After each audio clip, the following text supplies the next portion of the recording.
TikTok, time to rock. We've got Anime Comic Geek Studio says I'm kind of sad they're not on yet. Well, I think we are on. Yes, we're on. I see my face. All right, so we're here. So good evening to everyone. I should include good morning and good afternoon because people are tuning in from all around the world. I am your friendly neighborhood philosopher, David Wood, and with me, by popular demand, is the man who makes Muhammad's bones shake in their grave. It's the Christian Prince. How you doing, Christian Prince? I'm fine, thank you, David. And before we start, I want to say thank you for inviting me. And I'm so glad to be, finally speaking to you and having all those who are, they wanted this to happen. It's happening. So I'm glad to be here. Thank you. Oh yeah, there were people have been telling me to have you on for months. I'm just not good at contacting new people, but here we are now.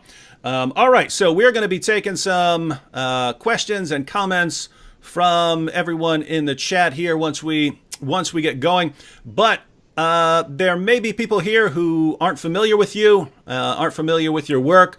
So in order to help them get to know you a bit better, why don't you share a little bit about where you grew up, your background, and everyone who's watching, while he's doing that, be sure to wage jihad on that like button and share the link on social media.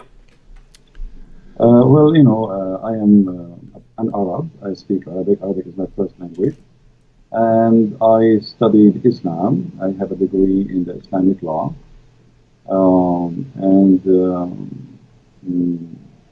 My study is not the reason really I know. The reason I know it's because I study hard, so I can answer the Muslims. And I don't know much. I mean, the rest about me is what people know, like I do. Mm-hmm. So you have a degree, you said, in Islamic law? Yes. Why on earth would a Christian want to get a degree in Islamic law? When I was very young, like always, you go to church, nobody want to talk about Islam. You speak to your friends, nobody want to talk about Islam. And the Muslims always, they challenge us, and there's nobody to answer them. So I decided to study so I can learn really what Islam is about. In the same time, I can take a stand for my belief. And that's what I did exactly, which is actually against the will of my family, mm-hmm. because they wanted me to study something useful, not something stupid, Mm-hmm. Because for them, they are Christians, and studying Islam is a waste of time. It's not worth it, and it is, it's not a good thing. And I agree with them, But always good things can happen from bad things.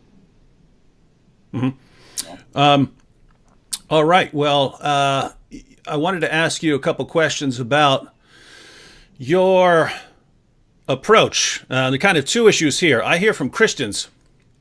I hear from Christians all the time. And guys, those who are asking to adjust the bass and stuff like that. No, there's not. We've started.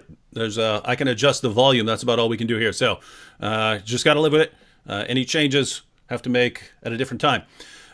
Christian Prince, I hear from Christians all the time, and you're a perfect person to answer since you're the Christian Prince.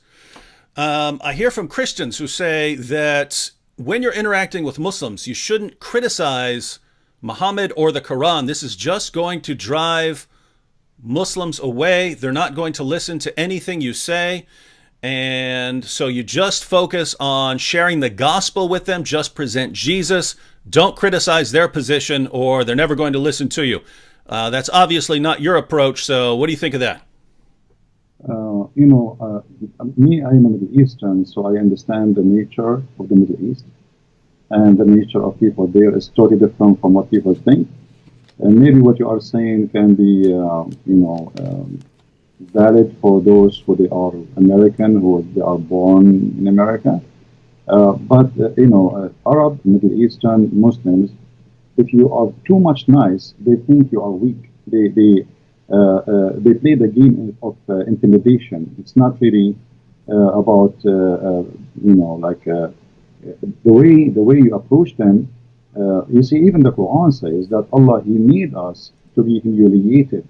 So when a Muslim, he speaks to you and you are so kind to the point you don't even, you won't, like people, they say, well, you are rude. I'm not rude, I'm just being truthful as it is. Same time, the Quran told the Muslims that Allah, He cursed us and He made us people of humiliation, which means in Arabic it says ضربت عليهم الذلة. If you go to chapter 3 verse 112, it says that Allah, He made us people who they are nice to humiliate us, not because we are nice. So the Muslims, they have different understanding for your kindness. Maybe you are trying to be kind because you are a Christian, but for a Muslim, you make him believe that Allah is saying the truth in chapter 3 verse 112, because He cursed us and He made us nice to be humiliated. So I am not nice with somebody who don't believe in being nice. And if somebody saying to me all kind of things, why I cannot say all kind of things to him too? And why I have to speak in a way some people want me to speak in? This is the way it should be. You know, even the Lord, the Messiah, He says either yea, yea, or nay, nay, be truthful. So, you know, no political correctness. The Messiah Himself, He was not politically correct, and He spoke to the Jews in many ways, and many of them, they are harsh. So being harsh, not because I hate the Muslims, I never hate the Muslims, but being harsh because the religion, the topic is harsh itself, and the nature of this religion is harsh too. Now, so you're pointing out, one, given the group that Muslims tend to not listen to you unless you're. So, in other words, it's kind of the opposite of what many Western Christians think, right? They somehow have come to conclude that if you're aggressive with Muslims, Muslims aren't going to listen to you. You're saying it's actually the opposite. If you don't have an aggressive approach, they're not going to listen to you. You see, in the Middle East, the one who shouts louder is the one who his voice is heard. So I know where I'm coming from. I know the culture. I know the nature. And, you know, everybody, you know, anyway, for me, I am very successful. I have, you know, a lot of people who live Islam. So if the way I'm doing it is not right, then how you can explain people leaving Islam left and right? So obviously it's working, it's good. And I don't insult people. I just say things as it is. I mean, your prophet is a false prophet. What's wrong with that? I mean, what I should say? I should say to him, your prophet is a good prophet when he's not. So I approach in a way which is go straight to the point. So you've mentioned a couple of times, and people have been pointing out in the chat that lots of Muslims, contrary to what many Christians in the West believe, lots of Muslims do listen to you, and they leave Islam, and many of them become Christians. So what kind of results have you seen over the years? Actually, I can say to you oh, wait. Hey, well, you just got your sound got much more clear. All right, that's good. Did you plug in a mic? I changed the microphone from my side, actually. Maybe this is what was a switch. Oh yeah, that's perfectly clear now, guys. Does that sound better? Yeah, there were people. Yeah, perfectly clear now. All right. All right. You see, I have in the last few months, I don't know how many. I cannot even count how many people left Islam. And you know, I don't change the way I talk. This is the way I talk. This is the way I mean, even when I speak to Christians, I mean, if somebody he says something I don't like, I speak. This is how I am. I am not someone else. This is how I am. And who like it, who don't like it, it's up to him. I mean, what I can do. I mean, you don't like it, don't listen to me. Yeah, and I have to say, it's especially when I think about people in the Middle East, right? Assyrians. The Copts in Egypt, the Christians in Pakistan. When I think what they have gone through historically due to Islam, if the biggest criticism you can say is, guys, you're being too harsh when you're criticizing this ideology that has been oppressing your people for centuries, that's kind of as someone who lives in America, I just don't think it's my place to tell people who come from that sort of background how they should be talking about Islam. You see, David, you did just a few, maybe a month or 6 weeks ago, you debated a guy, his name is Mimi Hijab. and you saw how he was trying all his best just to humiliate and to insult, but not to debate. Yeah. The reason, for him, you are too nice because you are not coming from the same background. For him, humiliation is a way of winning. It's not he may make fun, even though he is saying stupid things, even though he said the most stupid things ever, which is against Islam. I mean, he not only he lost the debate, he looked like an idiot in the village. So yet he think by making fun he is the winner. So this is a culture thing. This is a mentality. This is a mindset.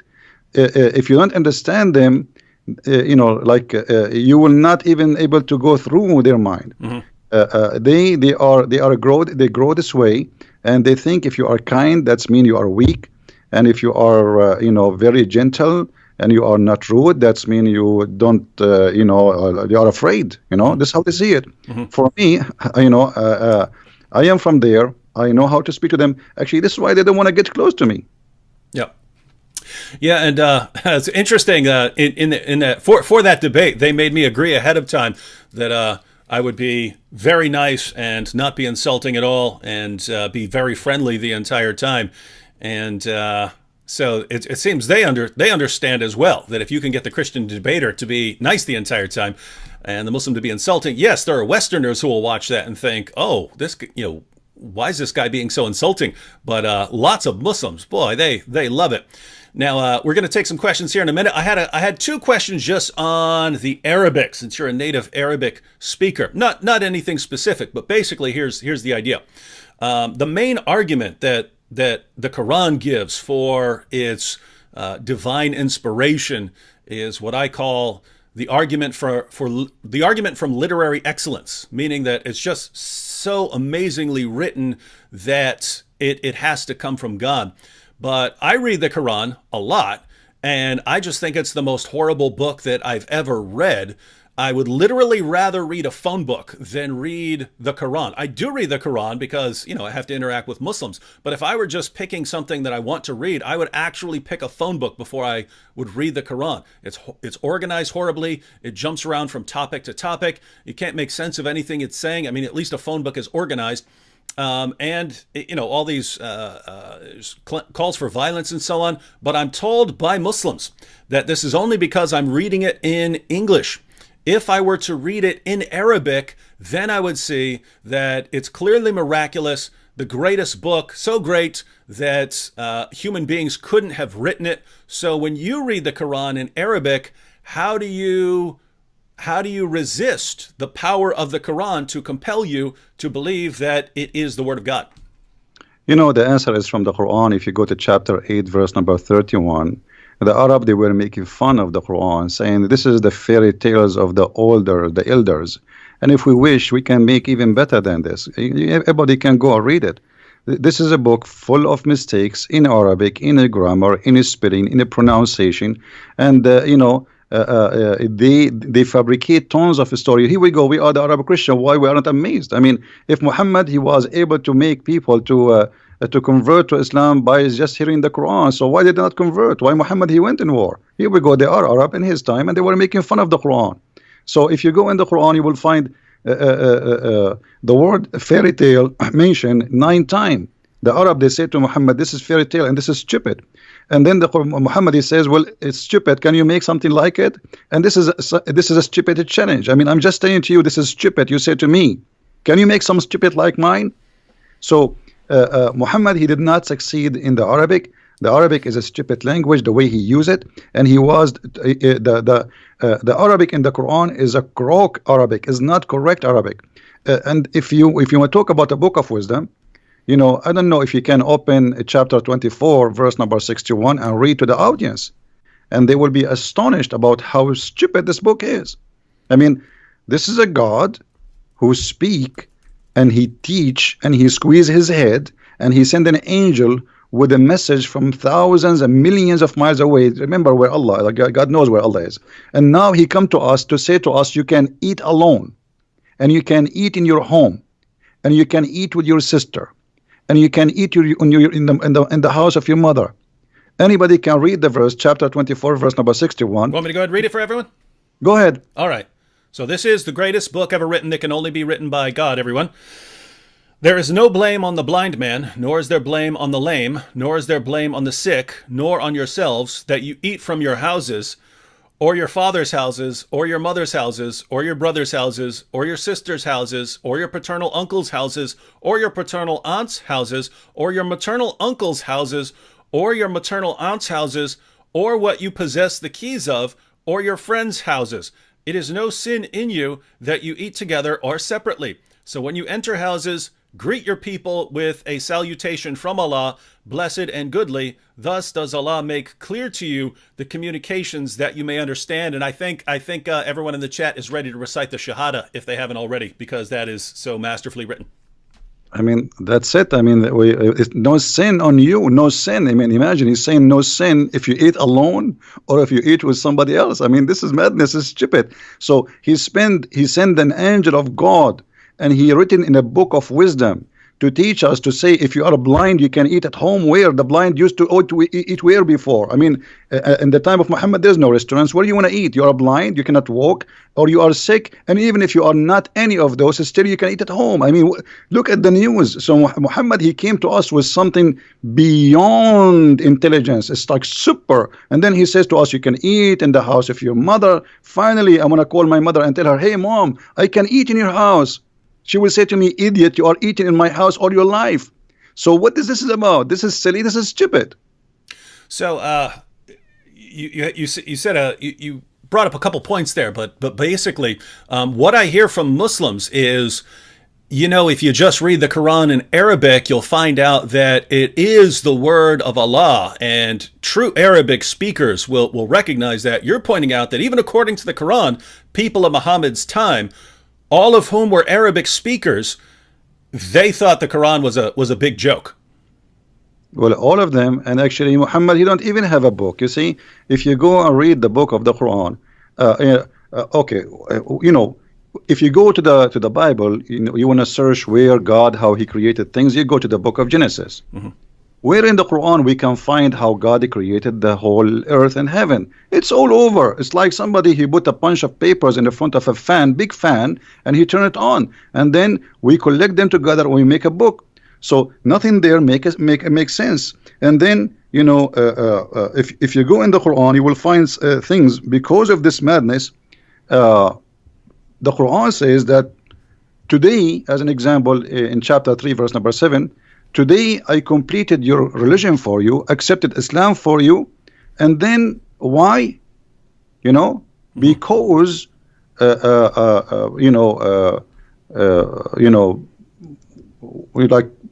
we make you, you know, like not to eat pigs, not to eat pork. Mm-hmm. So when the Quran speak about religion, then we will find, you know, like, I mean, I don't know how to explain to you. I wish everybody can, you know, speak Arabic, because you will die laughing from the stupidity of this Arabic. Mm-hmm. If we go in the Quran, as an example, in chapter 3, verse number 85, it says, the one who accepts other than Islam, Allah will not accept from him. And then Allah, in the same chapter, he says to us that the Christians and the Jews and the Sabian, they will go to heaven. Then, but why you call them Christians and why you call them Sabian and why you call them Jews if they are Muslims? This is stupid. If you go to chapter 5, verse number 3, it says that Allah, he forbid for you, etc., etc., etc., etc. And then he said, today I completed my favor upon you and choosing Islam as religion for you. But this is the chapter 5, verse number 3. It is in the beginning of the Quran. This verse can be accurate if this is at the last verse in the Quran. Like Jesus in the cross says it's complete. Here it says complete in the beginning of the Quran. How we can solve this problem? This problem can be solved easy by saying, okay, the one who made the book, he took this verse, he put it here, but it should be at the end of the book. And yet the Muslims, they say to us that this is the book of Allah. If Muhammad said this verse in the beginning, that means all the chapter after chapter 5, verse number 3 are fabricated. Because he just said, I don't know if you can read it for us, David. Mm-hmm. Chapter 5, verse 3, if you can read it, so people, they can see. I mean, this is crazy. How he complete the religion for them, accepted Islam for them. I complete my favor upon you. Mm-hmm. Ready? Chapter 5, verse 3. Forbidden to you is that which dies of itself, and blood, and flesh of swine, and that on which any other name than that of Allah has been invoked, and the strangled, and that beaten to death, and that killed by a fall, and that killed by being smitten with the horn, and that which wild beasts have eaten, except what you slaughter, and what is sacrificed on stones set up for idols, and that you divide by the arrows, that is a transgression. This day have those who disbelieve despaired of your religion, so fear them not, and fear me. This day have I perfected for you your religion, and completed my favor on you, and chosen for you Islam as a religion. But whoever is compelled by hunger, not inclining willfully to sin, then surely Allah is forgiving, merciful. I'm sure there are here even more people ready to recite the Shahada after hearing that. So he completed his favor upon them by saying to them, you cannot eat pork. That's it. Islam is complete now. So all the chapters after, and here you notice, I don't know if you noticed with me, David, that in the same verse at the end it says, after all what he forbade, if you are hungry, still you can eat all of those, which means you can eat pork. Even pork you can eat. But then we find this is a contradiction for chapter 2, verse number 65. Isn't it Allah who cursed the Jews and he made them pigs and monkeys because they broke the Sabbath? Why they broke the Sabbath? Because they are hungry. Because Allah, he made this fish only appear in the Sabbath. So those people, if they are hungry, they are not allowed. But if the Muslims are hungry, they can eat pork. Yeah, I've never actually made a video on that one. I might have to knock out a video on on that contradiction there. One more question, then we'll turn it over to chat here. Along the same lines, one of the other things that Muslims say, because one of the main arguments that they give, thanks to Ahmed Deedat and Zakir Naik, is the amazing scientific insights of the Quran, that Muhammad knew things that no one at the time could have known and that weren't discovered until centuries later, and scientists are still marveling at the amazing scientific accuracy of the Quran even today. I sit here and I read the Quran and it looks like a scientific catastrophe. It looked like if you were to invent the most ridiculous picture of the universe that you could possibly come up with, that's what Muhammad believed about the universe. If you could come up with the silliest theories about human reproduction that you could possibly come up with, that's what Muhammad believed about human reproduction. But what I hear from my Muslim friends is, in the Arabic, you find that everything is correct, that it's amazing and has all these scientific insights. Since you read the sources in Arabic, would you agree with the Muslims that their sources are filled with amazing scientific insights that prove that Islam is true? The Quran is the most stupid book ever I saw all my life, and I challenge any Muslim to prove me wrong. The God of Islam even don't remember which one he created first, the trees or the stars. Have you ever heard of a maker? He says something in one verse, he said the opposite in different verse. The Quran do not know even how the baby is created. He says that the baby, he was a sperm and then he became a congealed blood, which is funny because the sperm was a sperm and then it became a congealed blood. Muhammad, he explained, and he says that the sperm stay inside the mother for 50 days. Have you ever heard of a science like this? But the Muslims, the problem is when the Muslims, they try to make the Quran as a scientific book, they fabricate the translation, they change the meaning to make it fit with science. As an example, when the Quran says Allah, he made the sperm into a congealed blood, the Muslims, they say in many translation, you were a sperm and then you became a clot. But this is not true. It doesn't say that. It says the sperm became a clot. If you go in Sahih al-Bukhari as an example, Muhammad, he says in hadith number 2644, he said that the semen remain in the womb of the women for 40 or 50 days, and this is authentic hadith. So this is the science of Muhammad, claiming that semen can live for 50 days. Science says maximum 5 days. So that's the only mistake is only a 0. Yep. That is correct, by the way, ladies and gentlemen. In other words, if you go to your biology class and you ask your biology teacher or professor how long can a sperm survive, you'll hear maximum 5 to 7 days. Not so, according to Muhammad. So if you're a Muslim, you could spend a lot of time. You could spend a lot of time correcting your teachers and professors. All right, Christian Prince. We'll be talking more about the Muslim sources and what the Quran says. Wanted to ask you a little bit about. You seem to have a lot of problem with your videos getting taken down and things like that. There's a comment over here by Guy777 that'll kind of. I'll reply to this real quick and then get your comments because. There is an issue with censoring critics of Islam. Now, Guy777 here says, so I'm a Christian and got banned for criticism of Catholic doctrine, but you guys criticize Islam for a living. Why ban me?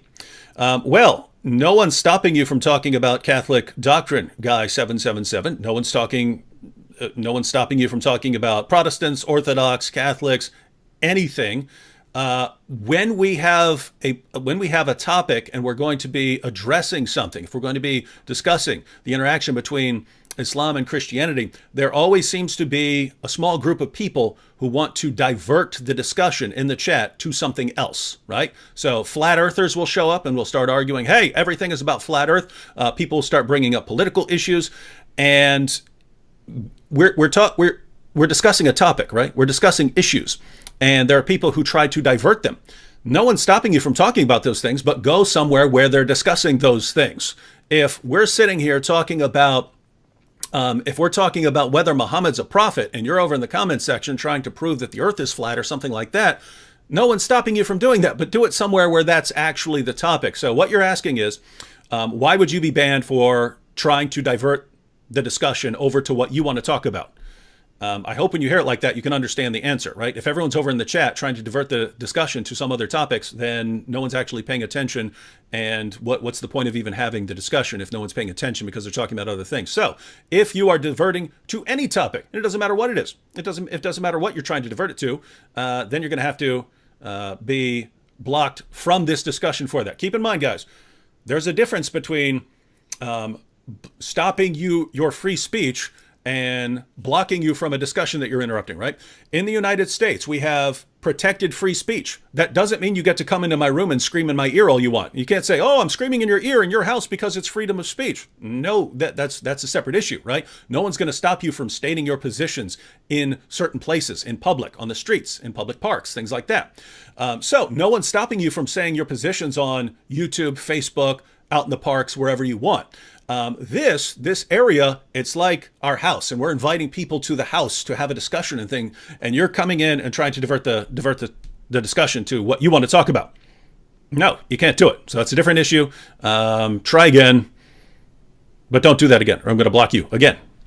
All right, so Christian Prince, with that said, what has been your experience of interacting with Islam on sites like YouTube, which have some sort of commitment to free speech, and they say everyone's welcome to pay their ideas? Now, why do your videos keep getting blocked and so on?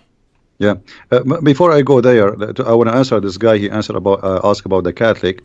First of all, the Quran in chapter 5, verse number 14 said, I will spread hatred and enmity between the Christians until the judgment day. And for me, when you do that, you are serving Allah. You are not criticizing anyone. Secondly, you might even be a Muslim, and how we know even you are a Christian. Number 3, the Catholic, they are people who believe in Jesus. They believe in the Father, the Son, the Holy Spirit. So you are wasting my time and very expensive time. We spend our life to speak about things which is not really worth it for us. Go to different place. There is a guy, I can advise you to go to his channel. His name is Muhammad James White, and he hates the Catholic to death. He will welcome you, and he will have you, and will give you a big long hug. Now we go to YouTube. YouTube, anything we say against Islam, they take us down. It doesn't matter what you say, even you say hello. The second you attack Islam, the second you are not welcome. Say something good about Islam, they will welcome you. I cannot even keep my videos for a few hours live on air. I have to keep them, taking them down because they keep sending me. I received tons of emails from YouTube saying Pakistan government complained about this video and about this video and about this video and about this video. I mean, and we have to take them, away. So Pakistan government don't agree. Muslims don't agree. I mean, I live in America. What I have to do with Pakistan? And why Pakistan have control of YouTube? So, we cannot say something without being chased, and this is the reality. And because of that, I keep asking people to carry on my videos and spread them all over. Mm-hmm. Yeah, and by the way, guys, I say the same thing, because there's really, every day when I wake up and I open my computer, I think, okay, I might open it up and it might say you've been banned from YouTube, just because of I get messages all the time from YouTube saying your video has been banned in Germany. This video has been banned in Pakistan. I get entire lists of videos that are blocked in Pakistan. So you just wonder when you're going to get up and a bunch of people false flagged a bunch of your videos again, and then you get banned from the platform. So it's a pretty rough position. By the way, the guy who just asked the question about Catholics, he said he thanked me for at least answering the question, and so hope that was. For the record, I like James White when James White is talking about the topics that James White is really awesome at. But there is a good point there. If you're interested in those kinds of discussions, James White's platforms deals with those, right? We just don't. We're not dealing with that there. We're not dealing with the interactions of Catholicism and Protestantism and Orthodoxy. So we're going to continue here. We have here, I'm going to go through some of the questions over here. Someone says, can you please ask the Arabian prophet to explain the Egyptian saying, Salli al-Nabi? Is that something you're familiar with? Yes, Salli al-Nabi, which means pray on the prophet, you know. And actually, this is something happened during the debate with Mimi Hijab, when he said to you, it's mean pray for, not pray to. Supposedly he fixed it, but the fact he make it blind. Allahu wa malaikatahu yusalluna ala nabi. Allah and his angels, they are praying on the prophet. So salli ala nabi, it is a term which the Arab, they keep repeating based in the order of the Quran, where it says that every Muslim, every believer have to pray on the prophet. And even Allah himself, he prayed on the prophet and the angels, which means Muhammad became the center of the universe. Mm-hmm. So you're saying that this actually refers to prayer here. Absolutely, this is a prayer. Yeah. I mean, like when you ask in your debate about the word salah, and they start making fun. I mean, show me one word in the Quran. It doesn't say salah mean pray. Only in that verse they play with the translation, and suddenly the word salah become blessing. However, even if we switch pray to blessing, that would be stupid, because if Allah blessed Muhammad, why he need the blessing of an angel? And what it mean that the angels, they will ask Allah for more blessing? That is silly. I mean, that's it. Allah, he blessed him. It's like saying to me, save me, and I saved you, and you say, ask the angels to ask me to save you. Like, I saved you. I am the God. So if Allah is God and already he blessed Muhammad, so what the point of asking all those people to ask for a blessing? This is stupid. I mean, this is why I say Islam is like not 10-inch deep in the mud. It is beyond the mud experience. I mean, this is the extreme stupidity. They try to cover up by making a lie, but the lie make it more stupid. Mm-hmm. And that is their problem. We actually, this is apparently an important issue for lots of the people in the chat. So we had another one. Ask Christian Prince if Allah prays for or to. Now, if I understand, it's actually praise on, so you would have to interpret it as praise for or something like that. But also asking what salah means. Now, how about the word yusaluna and things like that? The Muslims come here pretty much every chat and they start saying that's different from the word salah. It's a completely different word that has a different meaning. Is that correct? No, absolutely. This is false. If you go to chapter 2, verse 1 to 5, it says, وَاتَّخَذُوا مِن مَقَامَ إِبْرَاهِيمَ مُصَلَّى. Musalla is the place to pray. This is not salah, this is a noun now. If you go to chapter 3, verse number 39, it says, فَنَتَتْهُ الْمَلَائِكَ وَهُوَ قَائِمٌ يُصَلِّي. So the angels, they called him when he is standing, yusalli. go to that translation. You will see it says he's praying. And so the Quran is full of the verses saying that the word salah, if you go to chapter 4 verse 102, it says وَإِذَا كُنْتَ فِيهُمْ فَأَقِمْتَ الصَّلَاةِ. So if you are between them and you start the prayer. So salah as a is not a verb. It is when we say salah, it's a noun. When we say yusalli, it's a verb, but it's the same. It's like saying you speak English better than me. You can find tons of examples. You know what I mean? So it's just a verb and a noun, but it's the same word. Yusalli and salah is the same. Salah is description of what you are doing. Yusalli is the description of the action you are doing now. No? All right, now everyone. Before we're gonna continue here, but I just wanted to remind everyone, and I'll remind everyone probably 2 more times before we're done. The links to Christian Prince's various platforms, those links are in the description box. So you have a link to his YouTube channel if you're not subscribed, link to his Facebook page, and also if you want to support him, there's a link to his Patreon page there. So I speak from experience when I say that when we try to dedicate a good portion of our lives to responding to Islam, to making videos, to having these kinds of discussions and so on, it takes up a lot of time, especially when you have to do studying and stuff to prepare for topics and so on. So the donations do come in very, very handy. So, and don't think if you're on a platform like Patreon or something like this, the idea of a platform like that is, yes, even if you can only chip in $5, $6, $2, $10, whatever, the idea of crowdfunding is that if you have a bunch of people want to support what you're doing, and a bunch of people are all chipping in $5, $7, $10, that adds up very quickly. So the link to Christian Prince's Patreon is in the description box. If you can, go and sign up as a patron. Now, here's one I think I'll answer real quick, and then Christian Prince, you can add if you want to. Ahil here, we have a Muslim over here, and matter of fact, Ahil, if you have some questions for Christian Prince, we're happy to answer them. For some reason, he's talking about Koine Greek. He says Koine Greek is Pidgin Greek. LOL, LOL. Why did they not know how to speak proper Greek rather than classical Greek? LOL, LOL, broken Greek Bible. Now, this comment is so hilarious to anyone who is familiar with the Greek language. You ask, why didn't they know how to speak proper Greek rather than classical Greek? What are you talking about? Koine Greek is what people spoke. That was language. That was the language that they spoke.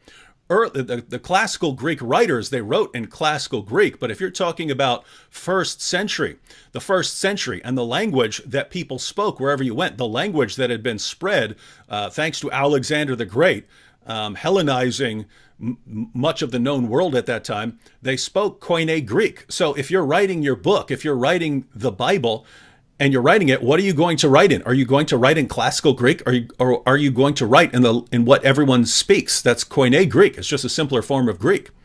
So just so you know, hope that helps. Broken Greek Bible. David. What's up? This guy is talking about broken language. I mean, how he when Zakir Naik he speak, why he don't make fun of him when he speaks stupid Arabic and he do not know Arabic? Did that? And Zakir Naik, both of them, they don't speak Arabic. There is the example. I will quote for you a verse from the Quran, and then he's speaking Arabic, and only Allah knows what he is saying. I cannot understand the word. I am an Arab. I have no idea what he's saying. So this idiot, he is trying to make fun of people who don't speak good Greek. We do not know who they are, but in the same time, he is reciting Quran to his God in a language he don't understand. The Greek, they recite the Greek. I do not need even to pray in a Greek, but you recite in the language nobody knows what it's meant. If I ask you what this word means in the Quran now, he will say only Allah knows best. So shame on you to speak about languages. Even your God Allah in the Quran, his language is broken, and me and the Arab, we correct the Quran and we make fun of it. Christian Prince, there's a guy on YouTube. He does, his channel's called Vidu Vids, but he does an awesome Zakir Naik impression. But yours is better. That was the best Zakir Naik. By the way, everyone, Nabil did an awesome. Nabil would never do it on stage or anything like that, but Nabil could do an awesome Zakir Naik impression as well. Should have recorded it at some point, but no, that was epic there. Here we have a question from Alan. Alan Silva says, guys, can you guys mentor me in apologetics against Islam so I can argue so I can argue with my girlfriend's family? So apparently his girlfriend's family is Muslim. But Alan, that's kind of what we do in our videos, right? We're trying to mentor people a lot through our videos. But Christian Prince, if this guy wants to talk to his girlfriend's family about Islam and Christianity, what are the basic steps that you would recommend? Well, first of all, I don't know why even he have a girlfriend. I mean, how this will end? You will marry, and then your family will be broken. You do not know the children will be Christians or Muslims or what. So I don't think this is a good idea. Always you have to marry from someone share the same target, the same belief. Otherwise, it's going to be a broken family. Well, we don't actually know here. I mean, his girlfriend may be an ex-Muslim or something like that. He's asking about the family, or she may be Muslim. We don't know at this point. But if he wants to actually respond to her family using apologetics, what would you recommend? Well, he can, he can watch your videos. He can get my books. I have many books on Amazon. He can watch my videos. They are for free. And, we do our best to teach. This is what we do. So watch our videos, learn from them, take reference, and make an argument. But before always you talk about, before you open your mouth and speak about a topic, you better educate yourself very well about it. Not only just learn 2 letters and go and say, hey, I heard this, because that will be not really a good idea. You have to get you don't claim to be a chef if you know only how to make salad. You have to know how to make many dishes. So you need to educate yourself very well before you open your mouth about a topic. Mm-hmm. We have a question here. Why is the word Pharaoh used in the Quran as a proper name? It lacks the definite article, so it is the name of the Egyptian king from the era of Moses, not a title. Is that correct? Is that a problem? Well, when the Quran says Pharaoh, and this is appear in more than 61 places, the Quran don't tell us who is Pharaoh, but it's talking about Pharaoh as a name, as this guy, his name is Pharaoh, which is wrong. Mm-hmm. Same time, there's many pharaohs. Which one? Mm-hmm. But the Quran, it's very famous about history mistakes. As an example, the Quran mentioned that Moses, he met with the Samiri, and I'm sure you are familiar with the story where Moses, the Samarian, they met with Moses and they spoke with him. So obviously the Quran is not a book of history, and it's mixed up. Mm-hmm. And they do not, Qarun, and suddenly Haman, suddenly Haman appear in the Quran as a minister for the Pharaoh. What Haman have to do with the Pharaoh? Moses and Aaron, they are the uncle of Mr. Jesus in the Quran. So, I mean, who is Jesus there? Even the word Jesus did not appear. There's Mr. Isa. So we have Isa replaced by Jesus in the translation, but this is Mr. Jesus the Muhammad, supposedly. And his uncle is Moses, and his grandfather, his name is Umran. In case you do not know, too, for the people who are listening, the father of Moses, too, his name is Umran.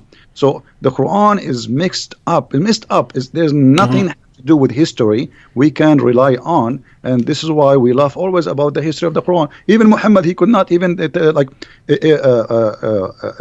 I want you to challenge all the Muslims who are listening. Who can show us Israel? The word Israel in the Quran repeated tons of time. Okay, I am reading the Quran, and the Quran is the book of God. I want to know who is Israel, where we can find in the whole Quran who is this guy who his name is Israel. We cannot. I challenge any Muslim. So how this book is a book of God, and suddenly he jump and he start talking about a guy, his name is Israel, children of Israel. Okay, who is Israel? Shouldn't you first introduce to us this person? So Quran is a silly book. It is not the same. In the beginning you said yellow pages. Yellow pages is better because yellow pages, you have first name, last name, you have an address, and you have a phone number. Here there's nothing.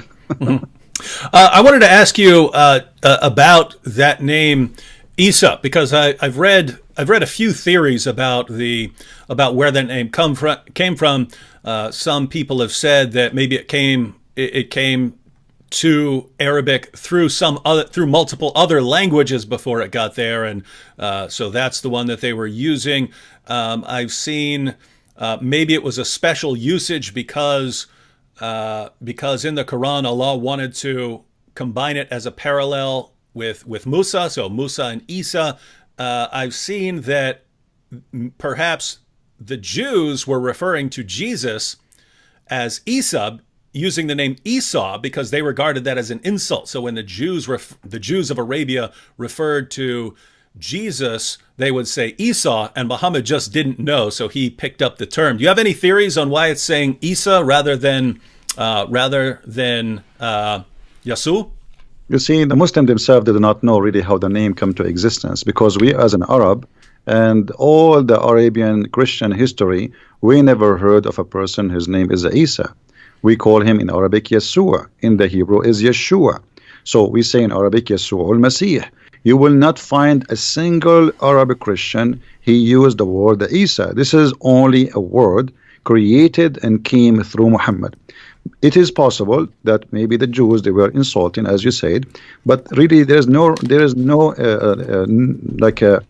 we cannot find where this is coming from. And remember, David, that Islam is disconnected religion, which means the Muslims today, they have nothing to do with Islam in the time of Muhammad. The first book written about Muhammad, it was hundreds of years after Muhammad. There's nothing about Muhammad. You know, the Quran itself, the one we are reading today, they're saying that this is according to recitation of Hafs. And Hafs, according to Muslims, he was a fraud. He was a thief. He stole books and he claimed that they are his own. So, and his father was the same. So Hafs, he learned the Quran from his stepfather Asim. Asim was a fraud, according to Muslims. Asim and Hafs, both of them, their hadith is rejected. So how you accept his Quran? So they don't have Quran. The Quran itself have no roots. So how we can find out where Isa is coming from? And at the same time, the Quran always come to us with strange names. Okay, who is Yahya? We do not know. Who is Salih? Names, they are coming from the middle of nowhere, and Muhammad, he inserted them in the Quran. Zulqarnain, I'm sure you know about Zulqarnain. Okay, Zulqarnain in Arabic means the man with the two horns.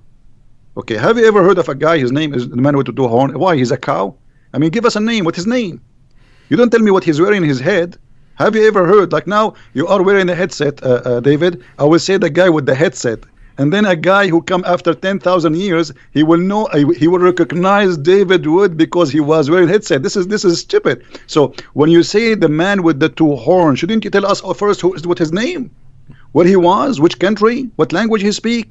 So this is a silly book, have no roots, and it's a collection of fairy tale stories. As we said, the Arab, they keep saying that to Muhammad.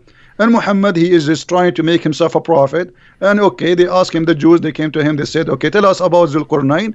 He started telling them, first of all, he did not answer right away. He waited until supposedly Jibril came, and he told them, okay, Jibril told me the story of Zulqarnain, and he started telling us a story about he found the sunset in murky water.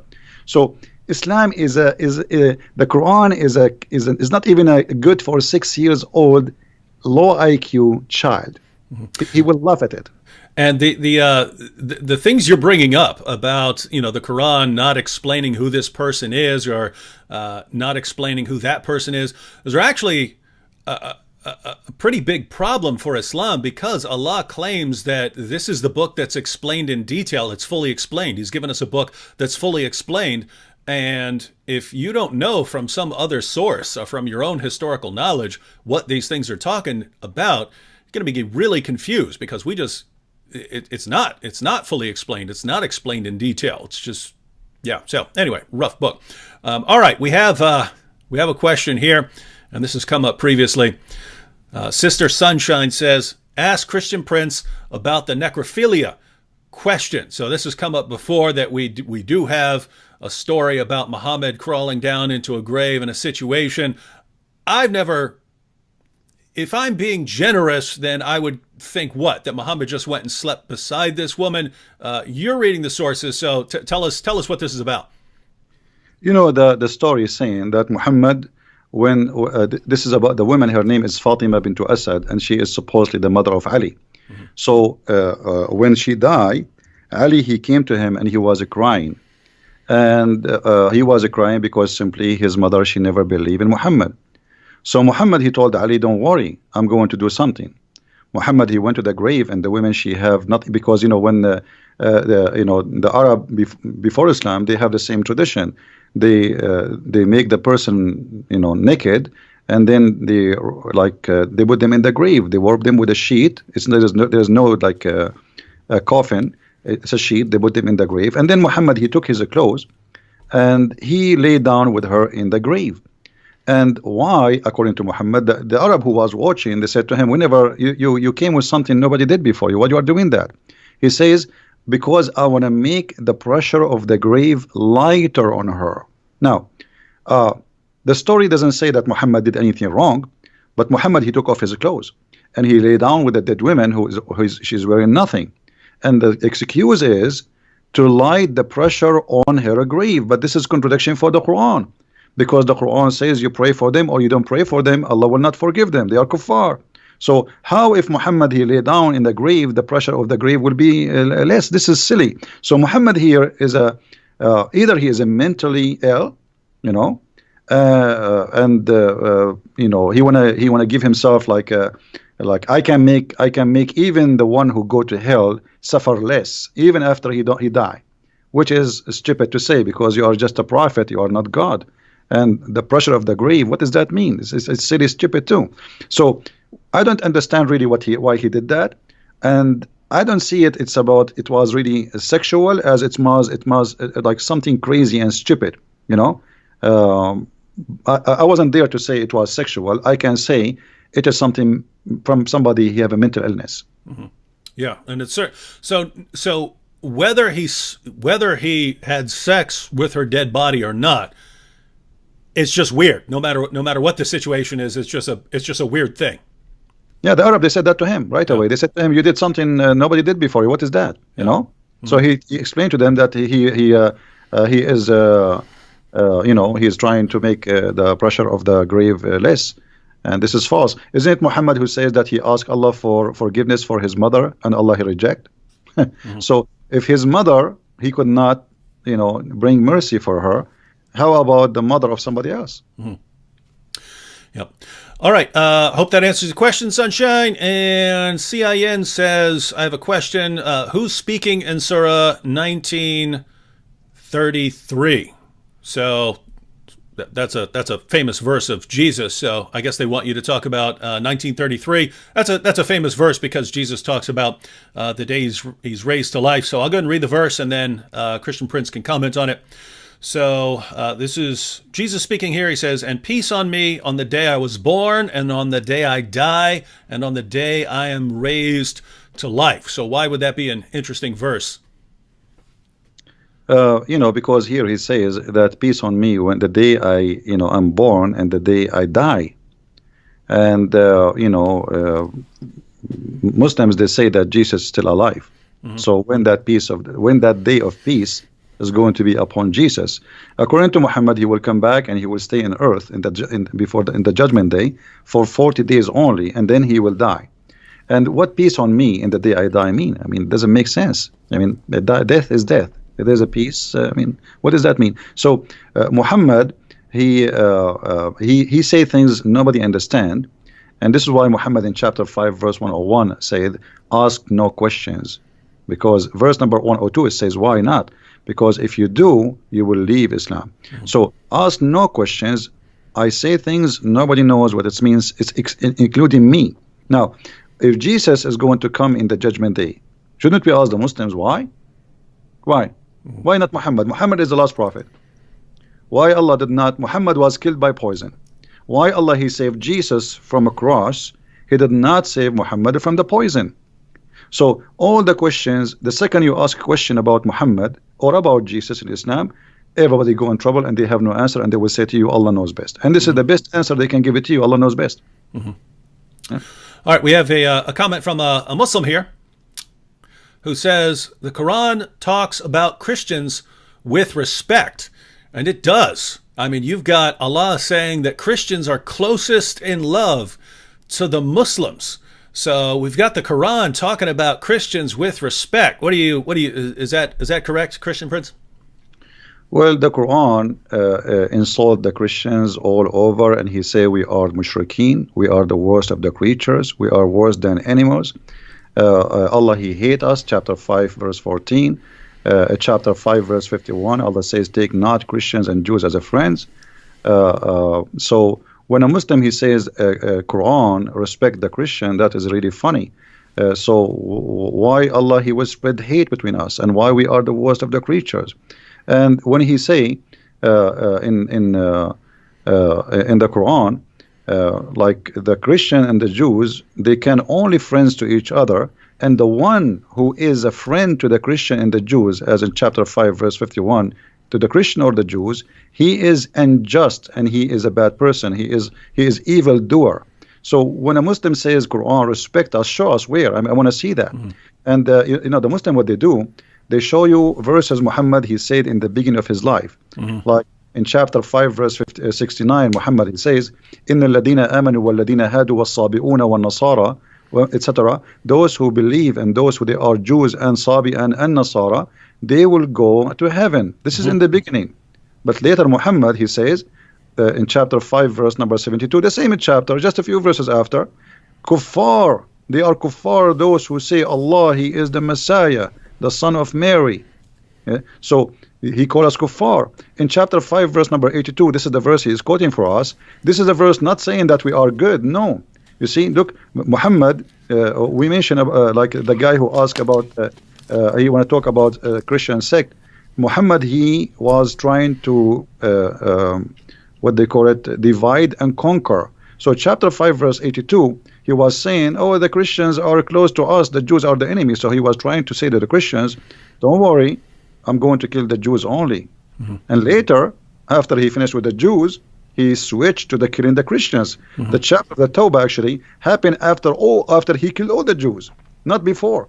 He finished with the Jews and he finished with all the enemies, and suddenly he came with the Tawbah 9:29 says, fight those who don't believe in Allah. He meant specifically the Christians, and he decided to attack the Roman in Tabuk.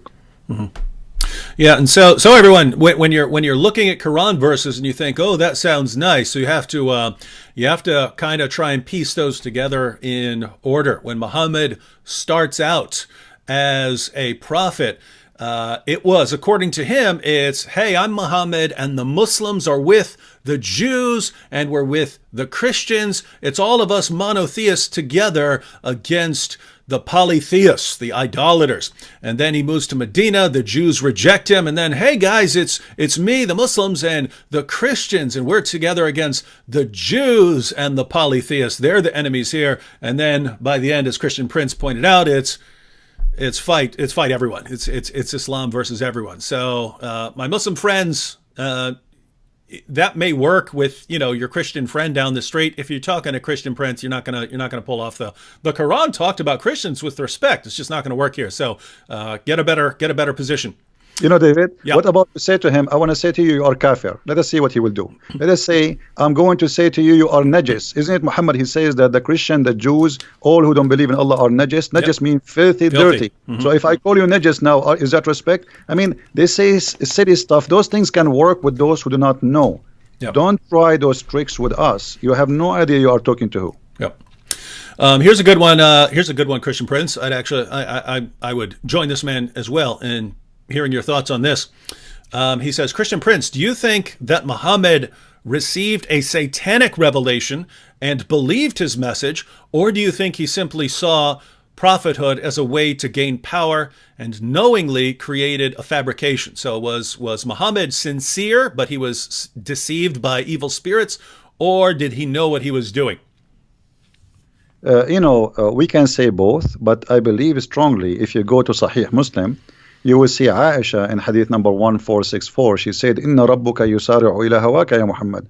I see that your Lord, your Allah, he just trying to satisfy your sexual needs. You know, she's talking about his sexual. He make verses saying any woman she want to give herself to the prophet, so the prophet he can sleep with her. So even the household who live in the household of Muhammad, Aisha, his favorite child wife, she got him busted. I see that your Lord, he has hastened for your desire. What desire we're talking about? Sexual desire. So it's very clear that in the time of Muhammad, people didn't notice that this guy, he is God. He is the God. He is the one. God is just a puppet. He use him so he can control. So he have mental issue. I can tell from many issues. As an example, he have a low IQ. You know, Once a guy, he came to his house and he is blind. He ordered the wives to cover themselves, and they said to him, "But isn't him blind?"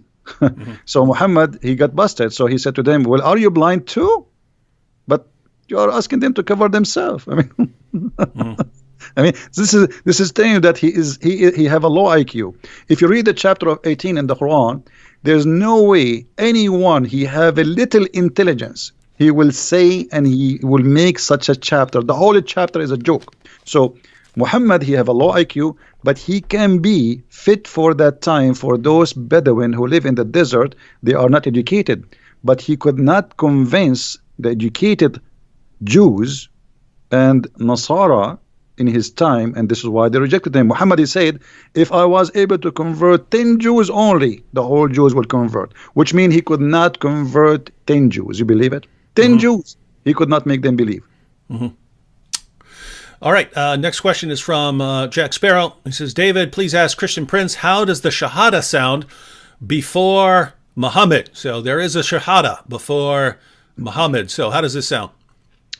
You know, first of all, the Shahada is something funny because, you know, the word Shahada in Arabic is witness. So how you can witness for something you did not see? And you will see that the Quran says that Allah himself, he says Shahada. So Shahid Allahu an la ilaha illahu wal malaika, chapter 3, verse number 18. So Allah himself, he says Shahada. Okay, Allah, he says Shahada to who? So the Shahada, I believe it was Muhammad, he is trying to enforce himself on people to agree that he's a prophet, and he wants them to declare it, otherwise you die. And then because if you declare it, people will hear it, and then there is no way to return. You will be rejected by your tribe, by your family, because you declare that you are following Muhammad. So Shahada, it was a way to sign in the army of Muhammad with the point of no return. Because there is two issues here, two risks. If you leave, Muhammad will kill you. And if you join your family, they will reject you. The Arab, the tribes, they will not like you no more because you join the gang of Muhammad. Muhammad is not really the Arab. They never saw him as a prophet. They saw him as a gang member. Like as an example, there's a hadith to speak about the word Sa'ariq. Muhammad, he said in Sunan Ibn Dawood, which is a Sahih hadith, he said, "Abshiru ya ma'shara Sa'ariq." For those who speak Arabic, they knew what Sa'ariq mean. Sa'ariq mean the outlaw, like, you know, when you speak about a bunch of criminals who they are running away in the wood, for they are wanted for raping, killing. So Sa'ariq are a group of people who they are rejected by their tribes, not from one tribe. And then they live in the desert. And then they make a gang together and they attack the people who traveled, became pirate. So Muhammad, he called his own people Sa'ariq, which is an insult. Like if you say to anyone now in Arabic, you are a Sa'luq, he will kill you. So how Muhammad, he says to the Muslim, Abshiru ya ma'shara Sa'ariq. The Muslim, they translate that in the hadith, they say, a group of poor immigrant. That's a lie. Sa'ariq is not a poor immigrant. It is the criminals who they are rejected from their families for crimes they did. Wow.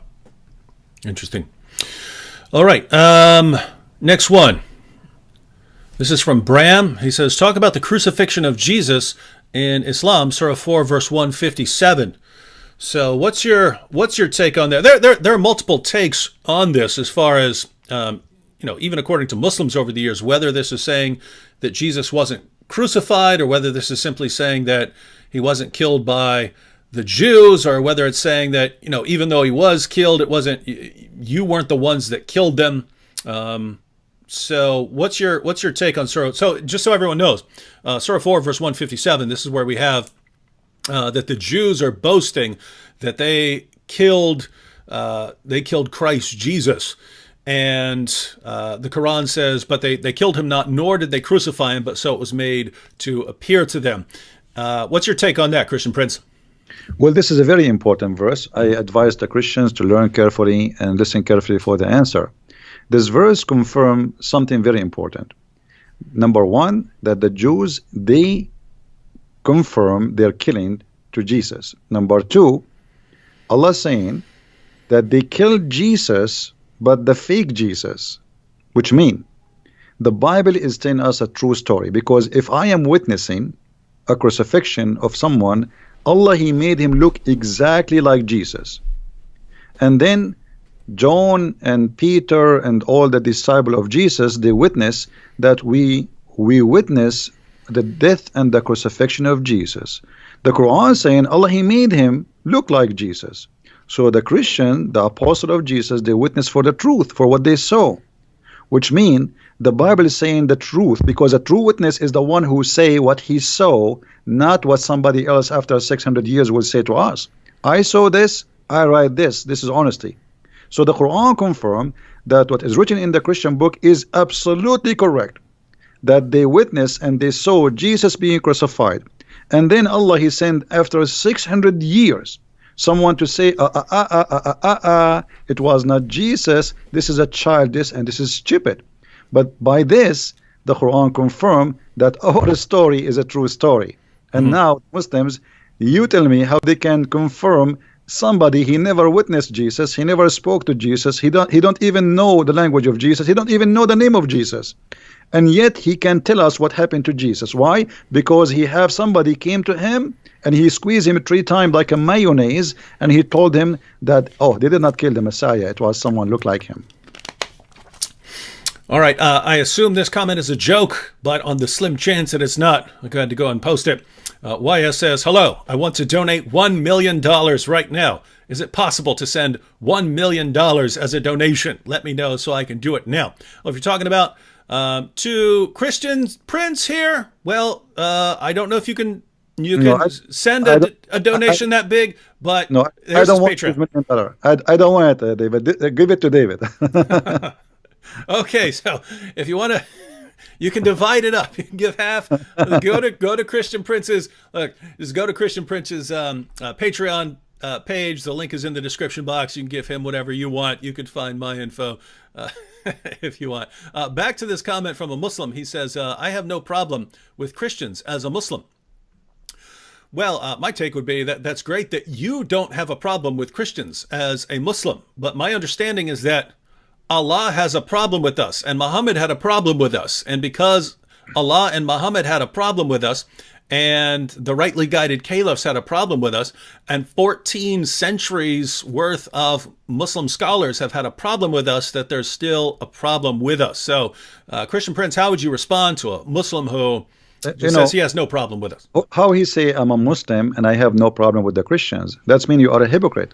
Because if you are a Muslim, you believe in the book of Allah, and the book of Allah says in chapter 5 verse 51, take not Christians and Jews as a friends. Even the Quran in chapter 9 verse 23 says you cannot even take your father and your brother from your blood as a friend. So either you are a hypocrite playing taqiyya on us, think that we are a bunch of fools who do not know your book, or you yourself, you have no idea what Islam is about. You are just born of a Muslim family, your name is Muhammad, and you think you are a Muslim. Choose one. Which one is you? I don't know. Yeah, I have to say, to the Muslims who are watching and thinking, hey, I get along with Christians, I get along with everyone, I don't have any problem with them. Look, it's great that most Muslims live better lives than their religion commands them to live. And it's great that most Muslims live better lives than their prophet lived. But we're not talking about nice Muslims who just don't follow Muhammad's teachings. We're talking about what the Muslim sources say. So even though you have no problem with us, again, your God definitely has a problem with us, and your prophet definitely had a problem with us, and that's why followers of your God and your prophet have been killing Christians and lots of other people for a very long time. Wait a minute. Wait. Now, the same guy, Christian Prince, I scrolled down to his next comment to see what he was going to say.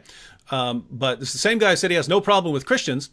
And he says, but I just asked Christians not to call Jesus God. So he's saying he has no problem with us. Just don't call Jesus God. And what if we call Jesus God, what will happen? What next? What he would do? Yeah. What's the plan there? He would do jihad? Yeah. Oh, actually, I should have put a link, and I will after this show. First and last here said, Christian Prince has books available on Amazon. Be sure to check them out as they are filled with invaluable information. I'll add those to the description box after the show. So if you're watching this in a replay afterwards, the links will be there. But Christian Prince, why don't you tell us about the books that you've written? Well, my books is actually, the Muslims, they say to me, well, if you are a person who know a lot, how come we never heard of a book you have? So I said, okay, I'm going to give you books. So I start writing books. So it was the Muslims who gave me the idea, and they are the Muslims who invited me to do so. My books is like a box of a lot of information. There's no, it's not just a book. Those who have my books, they knew. I just released a 2-volume, Sex and Allah, and the whole 2 books is about sexuality in Islam, and for the Arab, before Islam and after Islam. So my book simply is a collection of information, hard to reach for those who don't speak Arabic, and even for those who speak Arabic, because I never saw, actually, even those who speak Arabic is the last one to know too, because not everybody speak Arabic. He read and he study and he research. So my books is an easy access with a translation for a lot of information people never heard of, from those who speak Arabic and those who never know Arabic. So and you can ask people who have my books what they think about it. For sure, the Muslims don't like my books. They hate it. And they give it a bad review without buying it, which is very normal. Now, aren't you simply telling them what's in the Muslim sources? Why wouldn't they be super happy over that? You see, I do my videos. I show the reference in the screen. I read the screen for them. Everybody see it, and yet still they call me liar. So Muslim, when he sees something very, very, let us say upsetting, something show something really crazy about their religion, the only thing they can do, either they leave Islam or they go in denial and they say liar, liar, liar. So I hear always liar. I heard it from many people, and many of them, by the way, they accepted the Christ and they left Islam. But in the beginning they say liar because it's shocking. It is really disgusting. What are you talking about? This is my prophet, the prophet I love. I heard good news about him. David, you do not live in the Middle East. If you go in the Middle East, you go to the bedroom, you hear the Quran. Because they play it in the speakers, in the loudspeakers. You go to the bathroom, even in the bathroom, you hear the Quran. You open your TV, everybody speaking about the amazing, the most Prophet Muhammad. You open your radio, it's the same. You go in the bus, it's the same. You drive your car, it's the same. You go to the school, it's the same. So wherever you go, there's one guy. You see, a certain time the American movies have only Sylvester Stallone. So Muhammad is the only Sylvester Stallone for the last 14 centuries. So how dare you to say something we never heard of? So they got shocked, they got so upset, but slowly they understand that this guy is not lying. It's true. He's showing us. It's in the front of us. They will accept. Yeah. Sooner or later. Yeah, and sometimes it could take a while. I'll post just a simple video where I put the Muslim sources up on the screen about Muhammad ordering his followers to kill lizards or ordering his followers to kill dogs or something like that. And a Muslim will immediately comment and say, "No, we're not allowed to kill animals at all in Islam." And it's like, I just put the sources on the screen in English and Arabic, and you're saying it's not true. This is your prophet talking, kill lizards, and you're saying he doesn't allow you to kill anything. He commanded you not to kill anything. And then if you point out, look, it's right there. I have Muslims tell me all the time that I'm printing up my own volumes of hadiths. I'm making stuff up. I make stuff up, and then I print up.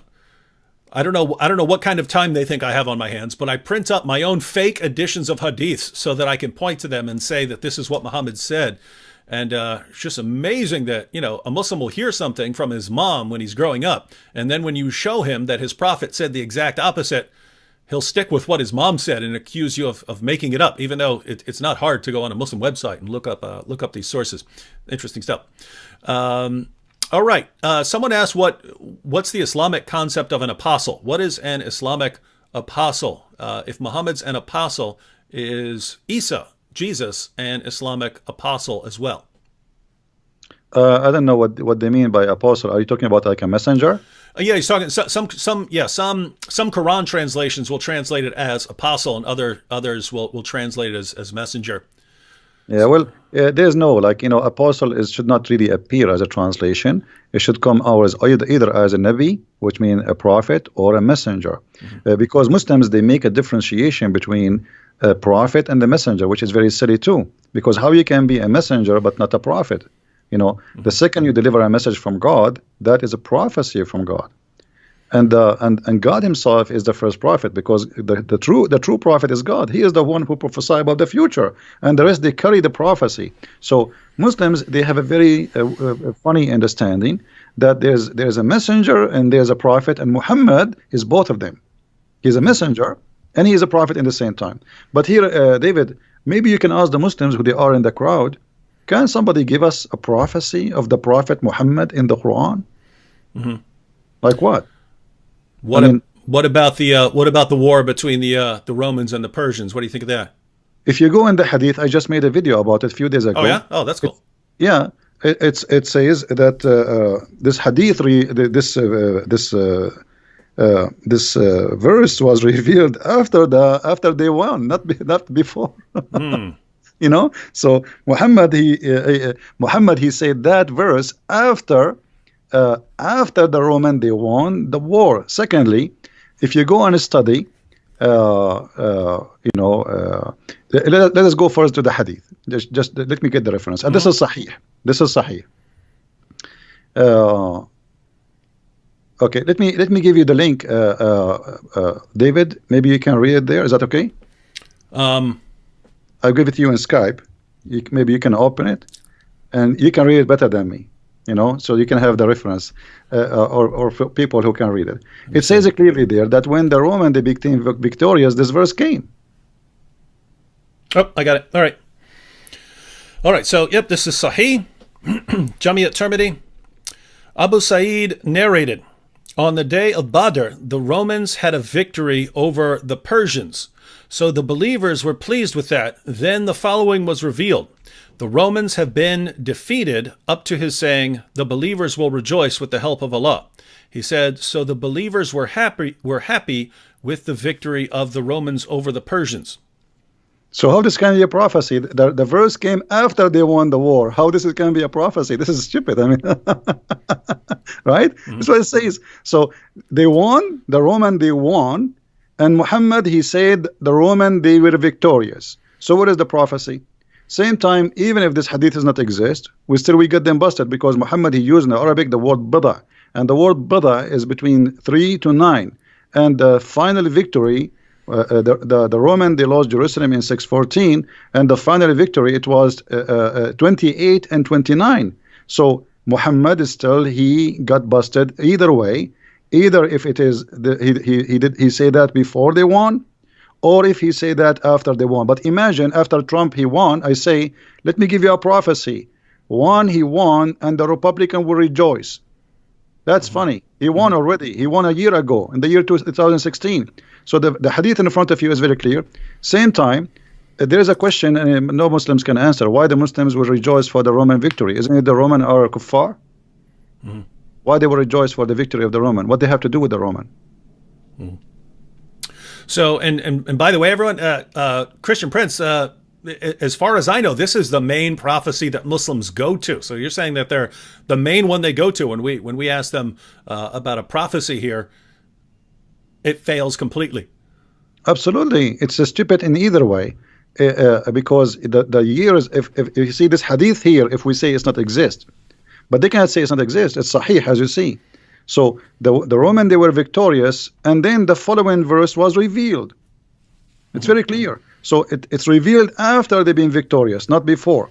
Secondly, that in Arabic it says غُلِبَتُ الرُّوم, and then it says وَبَعْدَ غُلْبٍ سَوْفَ يُغْلَبُونَ فِي بَضْعِ سَنِينَ. So they are going to be victorious in the word bada 3 to 9, and the Roman took them a lot longer than what Muhammad he predicted.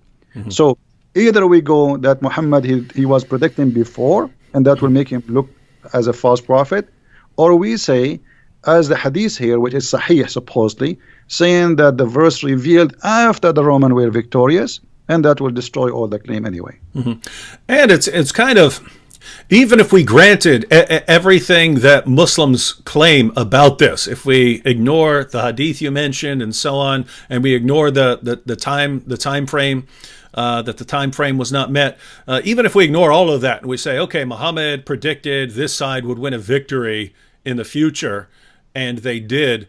It's kind of a really weak prophecy when, you know, you've got battles and they're going back and forth. The wars are going back and forth and so on. That would be like me saying, ladies and gentlemen, the Republicans won the presidency, but at some point, the Democrats will win the presidency again. And then eventually when the Democrats win, I say, you see there, I'm a prophet, ladies and gentlemen. No one would accept that.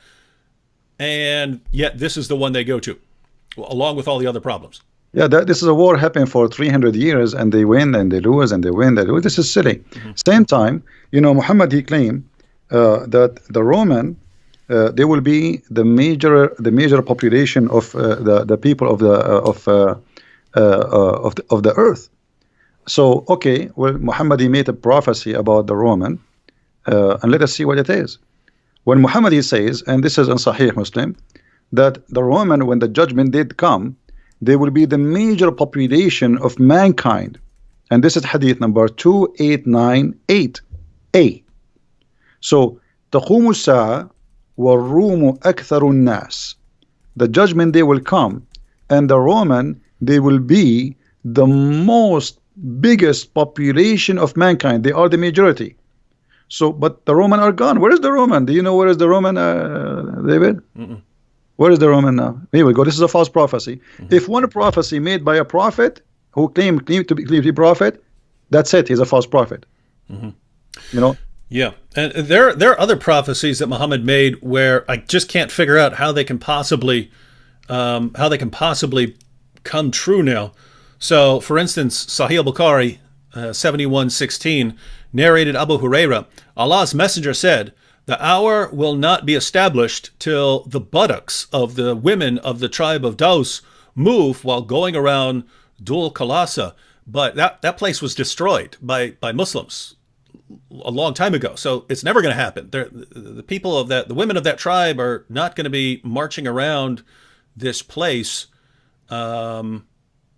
anymore. And you have passages like that where it doesn't look like they could ever come true unless this tribe makes a comeback and then, you know, goes back to its practices and starts walking and rebuilds this place that Muhammad's followers destroyed. Then you got others which, I mean, if Muslims really, really take their prophet's words seriously, they should be going and trying to confirm them. So let me give an example. Sahih al-Bukhari 71:19 narrated Abu Huraira, Allah's messenger said, "Soon the river Euphrates will disclose the treasure of the mountain of gold. So whoever will be present at that time should not take anything of it." So according to Muhammad, there's a mountain of gold below the Euphrates, a giant mountain. So if Muslims think this guy's a real prophet, they should really they should take some metal detectors out and be at the Euphrates and find this giant mountain of gold. They'd be rich forever. Well, as long as you mentioned the Euphrates, do you know where the Euphrates is coming from, according to Muhammad? Where's that? It's coming from heaven. When Muhammad, he went to the seventh heaven, he found that the roots of the rivers Sihan and Jihan and Euphrates and the Nile, those are 4 rivers are known. All of them, they are coming from the Jannah. And this is Sahih. This is not you know, this is you can go even to Sahih al-Bukhari, let us see, 56110. So just type the word Euphrates in Sunnah.com, you know, and you will see the reference. So there is 4 rivers, 2 of them appear and 2 of them underneath. And he asked Jibreel, who are those rivers? Jibreel told him, those are the rivers, Euphrates and the Nile, you know.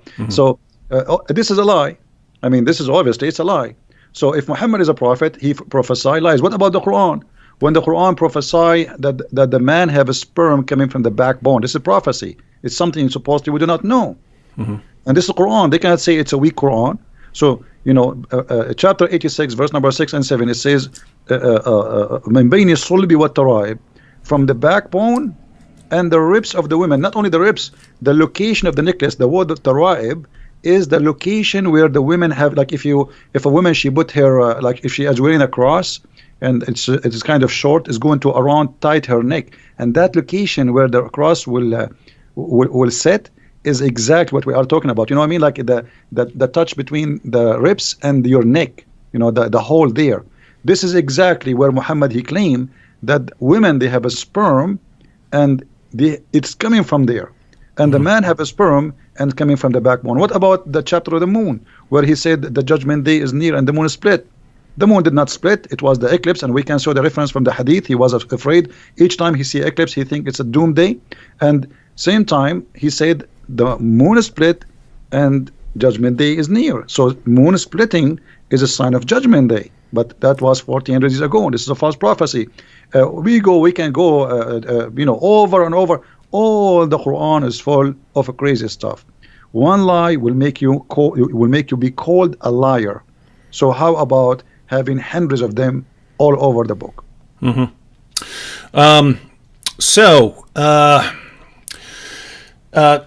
Wanted to bring up something to you because you mentioned it earlier that the Quran is affirming what happened with Jesus in the Christian position. Sam Shamoun and I use a lot what we call the Islamic dilemma that the Quran affirms, and I'm bringing this up because I scrolled past a comment. I could go back and find it, but someone was saying that the position of the Quran is that it's the verse from Surah 2 where it says that it's talking about the Jews, and it says, woe to those who write the book with their own hand, and so on. But what is the Quran's position on the previous scriptures, the Torah and the Gospel? Because every Muslim that you ever run into pretty much believes that the position of the Quran is that Allah revealed the Torah and the Gospel. They were corrupted by Jews and Christians, and that's why Allah sent the Quran to basically give us an uncorrupted revelation. What do you think is the actual position of the Quran? In other words, if you just read the Quran beginning to end, what would you believe about the scriptures of the Jews and Christians?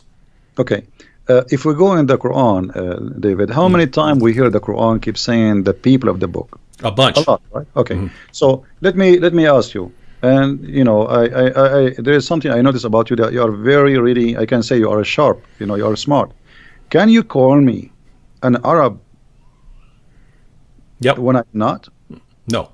You cannot.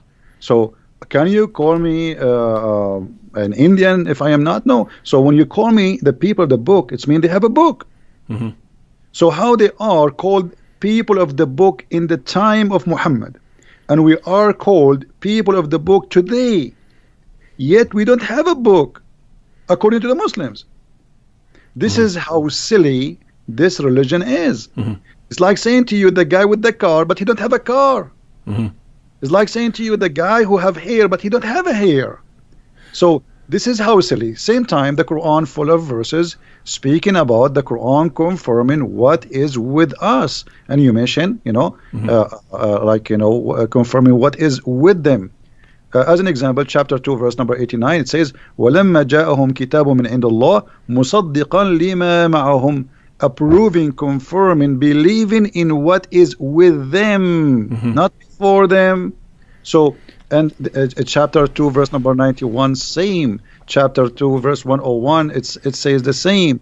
Chapter 2 verse number 213, it says the same. So, you know, all over the Quran we find the same reference, but the Muslims, they cannot find really anything. It says that the Bible is corrupt. You see, the Muslim, they says, the Quran says, يُحَرِّفُونَ الْكَلُمْ عَنْ مَوَاضِعُهُ. What does that mean? You go to the interpretation, they say they change the meaning of it. This is their scholars, not me. It doesn't say they are corrupting the book. It says they change the interpretation of it. And that actually was, if you remember the story where Muhammad, he took an oath on the Torah. You remember? Okay. A Jewish guy, he put his finger over the word stone. Okay, stone them, the punishment of stoning. So this is what is this is what the verse is talking about. But this is how that can be corruption. You know, the corruption supposedly here happened because the guy, he tried to hide the word in the Torah. And if it is corrupted, and Muhammad, he knew the book is corrupted, Where is the hadith where Muhammad he says the Quran, the Bible is corrupted? I want to see it. Same time, the Quran never says, what they are claiming to be, and even their scholars don't agree with them. Because how in one verse you says you approve what is with them, in the other verse he says they are corrupting, but they are corrupting the word. Same time, يحرفون عن مواضعه, which means change in the location. If you go to chapter 5 verse number 41, maybe you can read it for people there. I will give you a little bit of time to find it. In chapter 5 verse number 41, it says that corruption here is a change in the location of the words from its location. Does it say that, David? So 541, O Messenger Muhammad, let not those who hurry to fall into disbelief grieve you of such who say we believe with their mouths, but their hearts have no faith. And of the Jews are men who listen much and eagerly to lies, listen to others who have not come to you. They change the words from their places. Okay, so the corruption here is not taking the verses, is changing the words from their places. All right. Now, if this is corruption, that means the whole Quran is corrupt. Because a chapter of, we just mentioned how the Quran says, today I completed your religion for you, right? The Muslims, they agree that the first chapter was given to Muhammad is now number 96. So if it changing the words from its place will make corruption, that means the Quran is the first one to be called corrupt book, because the whole Quran is messed up. This is not how Muhammad received the Quran, even according to Muslims. So here there's nowhere it says that they took the verses out of the Bible. Always says يحرفون الكلام من بعد مواضعه, some of it. But if you go to the interpretation, it says that they change the meaning. They do not really take it, not literally. They change it from its. And this is the story about the Jewish guy who put his hand over the verse where it says stoning to death. Yeah, and just so everyone read that entire passage, everyone. We just went to Surah 5, verse 41, but the entire passage that follows, especially verses 43 and 47, and then 48, they basically give an outline of the true position of the Quran. So when the Jews come up to Muhammad to settle a dispute, Allah gives a response in verse 43 that they don't need you, Muhammad. They don't need you, Muhammad, because they've got the Torah. And if they don't judge by the Torah, then they're in trouble. So the position, now notice that would make no sense if the Torah has been corrupted. Then they would need Muhammad to correct them. But instead, it's, hey, Muhammad, they don't need you. They've got the Torah. Then in verse 47, Christians are supposed to judge by the gospel. And then verse 48, and Muslims judge by the Quran. So the position of the Quran is that each group has its book that it's supposed to judge by. Unfortunately for Islam, Muslims eventually went to the Torah and the gospel and realized they don't line up with Muhammad. That should have been the clear proof that you need that you're dealing with a false prophet. Instead, you just said, oh, I guess they corrupted it, contrary to everything that Allah has said in the Quran. And David, what about verse number 68, chapter 5, verse number 68? Oh, yeah, awesome. Doesn't it say that you people of the book, you should practice, you should follow the Torah and the Bible? Okay. Yeah, it says we have no ground to stand upon if we do not stand upon the Torah and the gospel. So how we don't have a book and we the Quran is saying to us we have to follow that book? That's really stupid. I mean, give us the book. Yeah, guys. So going back to what Christian Prince was saying earlier, that the Quran repeatedly calls us the people of the book, calls Jews and Christians the people of the book, right? So it's talking about a book that we have. According to what Muslims are saying today, our book was already corrupted. Well, that would have to mean when Allah is calling us the people of the book, then it must be doing so in an insulting fashion, according to what Muslims are telling us, right? When it calls us the people of the book, it would be calling us people of the corrupt book, right? People of the distorted book or something like that. But that's not what the Quran says. And so going through the other passages that Christian Prince brought up, the Quran is affirming the book that we have. And so, guys, you just have a problem here. And you need to recognize every Muslim wants to believe that the Torah and the gospel have been corrupted because they know that the Torah and the gospel do not line up with Islam. So they have to say it's been corrupted. But as soon as you say it's been corrupted, you're telling us that you know more than your God because your God didn't know and your prophet didn't know. So you are greater in knowledge than your God. And so maybe you guys should be worshiping yourselves since you know more than your God. David, why the Muslims don't tell us why Allah he wrote the whole Torah to Moses in his hand? The Muslims don't believe in the Ten Commandments alone. They believe that Allah he wrote the whole Torah in his hand on tablet. Okay, what was the purpose if he will not protect the Torah at least? I mean, why? How many load of trucks Moses he need to carry the whole Torah? Imagine the whole Torah written in rocks. So Allah wrote it by his hand, and then that Allah, that's it. Everything is gone. So the Muslims, they have tons of stories.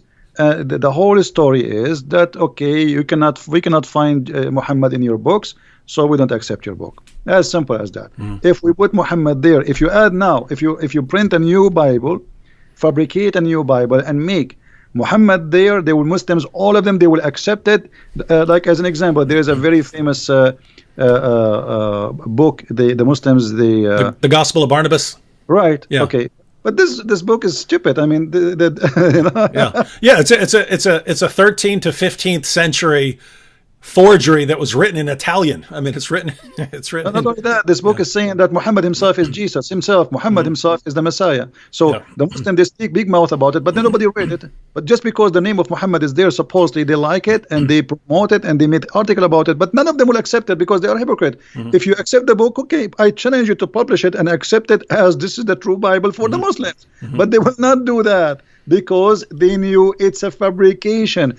And this is the sign of the hypocrisy when somebody says to you, I like to eat shish kebab, but I will never order it. He will never order it, but he like to eat it. So how come you like this book, but you will never order it to be your book in the library to teach your children? Because he's a hypocrite. Yeah. All right, so we've got about, we want to cut off by 10 o'clock, so we got about 20 minutes left. Here's a good question from the Apostate Prophet. You know the Apostate Prophet, Christian Prince? Yes. Yes. The Apostate Prophet says, could it be, so he's going back to the crucifixion of Jesus. Actually, he probably posted it back when I'm way behind on comments. I'm only like halfway scrolled through the comments. But he said, so this is probably when we were talking about the crucifixion earlier. He said, could it be that Islam's assertion that Jesus didn't die is a poor appeasement of local Christian heretics that believed in something similar, e.g., only his body died? Greetings and respect to you both. So just so everyone knows, there were certain heretical Christian groups who had different beliefs about Jesus, that he didn't really have a body, things like that. So do you think this could be Muhammad being influenced by or trying to appease some local heretical Christians in Surah 4, verse 157? Yeah, there is some books is rejected where he's speaking that the Messiah, for he is a son of God, there is no way the Father will let him be tortured. So it most likely this one was on the cross. God, he made the body of a person who looked like Jesus, but this is not Jesus. And obviously Muhammad, he carry on with that fallacy. So it's possible, but we cannot really confirm 100%. But there is people who they believe that Jesus, because he's son of God, well, there's no way that God, his father, they will let him be tortured. And actually, once a Muslim, an Egyptian Muslim, he said to me, well, you know what? If Jesus is the son of God, then his father will save him. I said, okay, well, if this is your logic, that's good. Because that means Jesus, son of God in Islam. He said, how? He said, you just told me if Jesus is son of God, his father will save him. He said, yeah. I said, okay, didn't Allah save him in Islam? So, yeah, Muhammad, obviously, he have nothing of his own pocket, nothing about Christianity, nothing about Judaism. He is a person who copy, but he have a bad ears, to the point even he cannot pronounce names correctly. So Amran became Umran. All the names, he got them wrong. So Muhammad, he cannot be a person who is making things as much he is copying, especially when it's come to Christianity and Judaism. And even the stories of, like, as an example, the chapter in 18 is speaking about the 7 sleepers. But this is a story written hundreds of years before Muhammad, and it's a fictional story. Yep. So how Muhammad put it in the Quran? Because simply he's trying to bring stories which is interesting to his book and make himself a prophet who knows. And if you read the chapter, you will die laughing. You know, the verses says, some they say they are 4 and their dog is number 5. Some they say they are 5 and their dog is number 6. Some they say they are, etc. I mean, this is silly. This is not God talking. Just tell us the number and that's it. Still, until now, we do not know what the number. So Muhammad is a person, he was under pressure. People, they ask him, they challenge him, especially the Jews. Because this is why he hated them. You know, when the Jews they came to him and they said to him, tell us about Zulqarnain. It was a trap. They are not coming to ask him, they are making fun of him. And Muhammad, he get the bait. He was a fool. So he started telling them what is the first meal for going to heaven. In the heaven, it is the liver of the whale, and how the baby will be, how the child will resemble the parents. If the father have orgasm first, the baby will be a male. If the women have orgasm, the baby will be a female, which is stupid too. And then he to talk about Alexander the Great. So Muhammad, he hated the Jews for always getting him busted without him knowing. But it was too late. That's it. He made verses, he gave it, and people are laughing. And Muhammad, he wanted to seek revenge because they got him busted. Yeah, and guys, that's basically the history of Islam. The people who could actually understand and who knew why the things that Muhammad could be. Keep in mind, you could go up to someone who doesn't know anything and say anything you want, and that person won't be able to respond. But if you go to people who actually know something, then if you say something stupid, they're going to call you stupid. And so Muhammad kept doing this, and people kept pointing out how he's wrong and he doesn't know what he's talking about, and they suddenly become his enemies. But eventually, once Muhammad has a big enough army, then no one's allowed to say anything. No one's allowed to say anything critical of Muhammad's teachings. And so that's what you have in the Muslim world, is it eventually became the position that you're not allowed to criticize or question the things that Muhammad said, no matter how silly and ridiculous they are. But now, guys, we're in a different time period right now. Yeah, there are places in the world where you get in trouble, but here in the West and on the internet, we're allowed to point these things out, and yet the Muslims are still defending some of the silliest things that have ever been said by anyone, and they're defending them as obviously true when they're obviously false. Here's a good question, Christian Prince. So the Muslims said Judas is in the cross, so the Muslims are the true Antichrist. Now, just to be clear, everyone, it's not the Quran that says that Judas was the one who was crucified in the place of Jesus, but that is a very common Muslim belief today. And if you just think about that, right? In Christianity, the innocent Jesus is crucified on behalf of sinful men. And the Muslims of today, a very common belief among Muslims, is that it was actually Judas who was crucified in place of Jesus. So now you've got the guilty sinner Judas being crucified on behalf of the innocent Jesus. It's a complete reversal of the gospel. They completely flip it on its head. Christian Prince, can we say that Islam is an antichrist religion? Well, based in the Bible, absolutely, because the Bible says who is the Antichrist? The one who denied the Father and the Son, right? So, based in the Bible, absolutely, Islam, but not a person, Islam as a religion, as a cult, it is an Antichrist cult. And Muhammad, in the Hadith, he says, "Ana al-Mahi." They ask him, what do you mean? Al-Mahi in Arabic, it's the one who erase. He says, I will erase Judaism and Christianity. So he made his target clear. I'm going to erase it. All right. So by that statement, he will erase what? He will erase the belief that the Messiah, what we believe in him, and he was crucified, and that what he will erase, and that will make him himself an Antichrist too, but not the Antichrist. I don't believe he is the Antichrist. He is Antichrist, yes, but not the Antichrist. At the same time, remember, Muhammad never met Christians. I don't believe Muhammad ever met Christians. He met Nasara. Who is Nasara? You say, I'm a Christian. What not Nasara? Ask any Arab Christian. Tell me how you say you are a Christian in Arabic. He will say Masihi. Masihi, coming from the word Messiah. Not a single Arab Christian he even will accept to call him Nasara, because that will sound like an insult. So for us, that is clear evidence that Muhammad, he met a group who they are Nasara, and I believe Nasara here is coming from the word, from the Hebrew, where the Nazarite, which is not the Nazarite from the city, the Nazarene, which is in Hebrew like the one who is poor in the understanding, not poor in the money. So the Christian, they call such a group Nasara, for they are poor in the understanding of the Bible, and they were rejected. And this is why they are exist in the Arabian Peninsula. They run away because they rejected from the Christian community. They went to a land where Roman are not exist and they have no authority. So let's make it clear. At that time, obviously, those Nasara, they were not welcome in the land or the territory of the Roman. This is why the same for the Jews. Why the Jews are there? Because the Jews are not welcome between the Romans, especially after what happened in 614, where the Jews took the side with the Persian, and even before that. So the Jews, they run away for their life. They went to the Arabian Peninsula, and the same as the Nasara, because in that territory the Roman have no authority. It's just a desert. There's nobody live there. And this is what Muhammad met. He met Jews and he met Nasara. He did not meet the Christians. Yeah, so guys, try and research a little bit about the historical background there. I think it might clear up some of the things Muhammad said and some of the positions that Muslims hold today. This is kind of a two-part question here, but it's a good topic. So the question is, did Muhammad have a problem with anyone leaving him?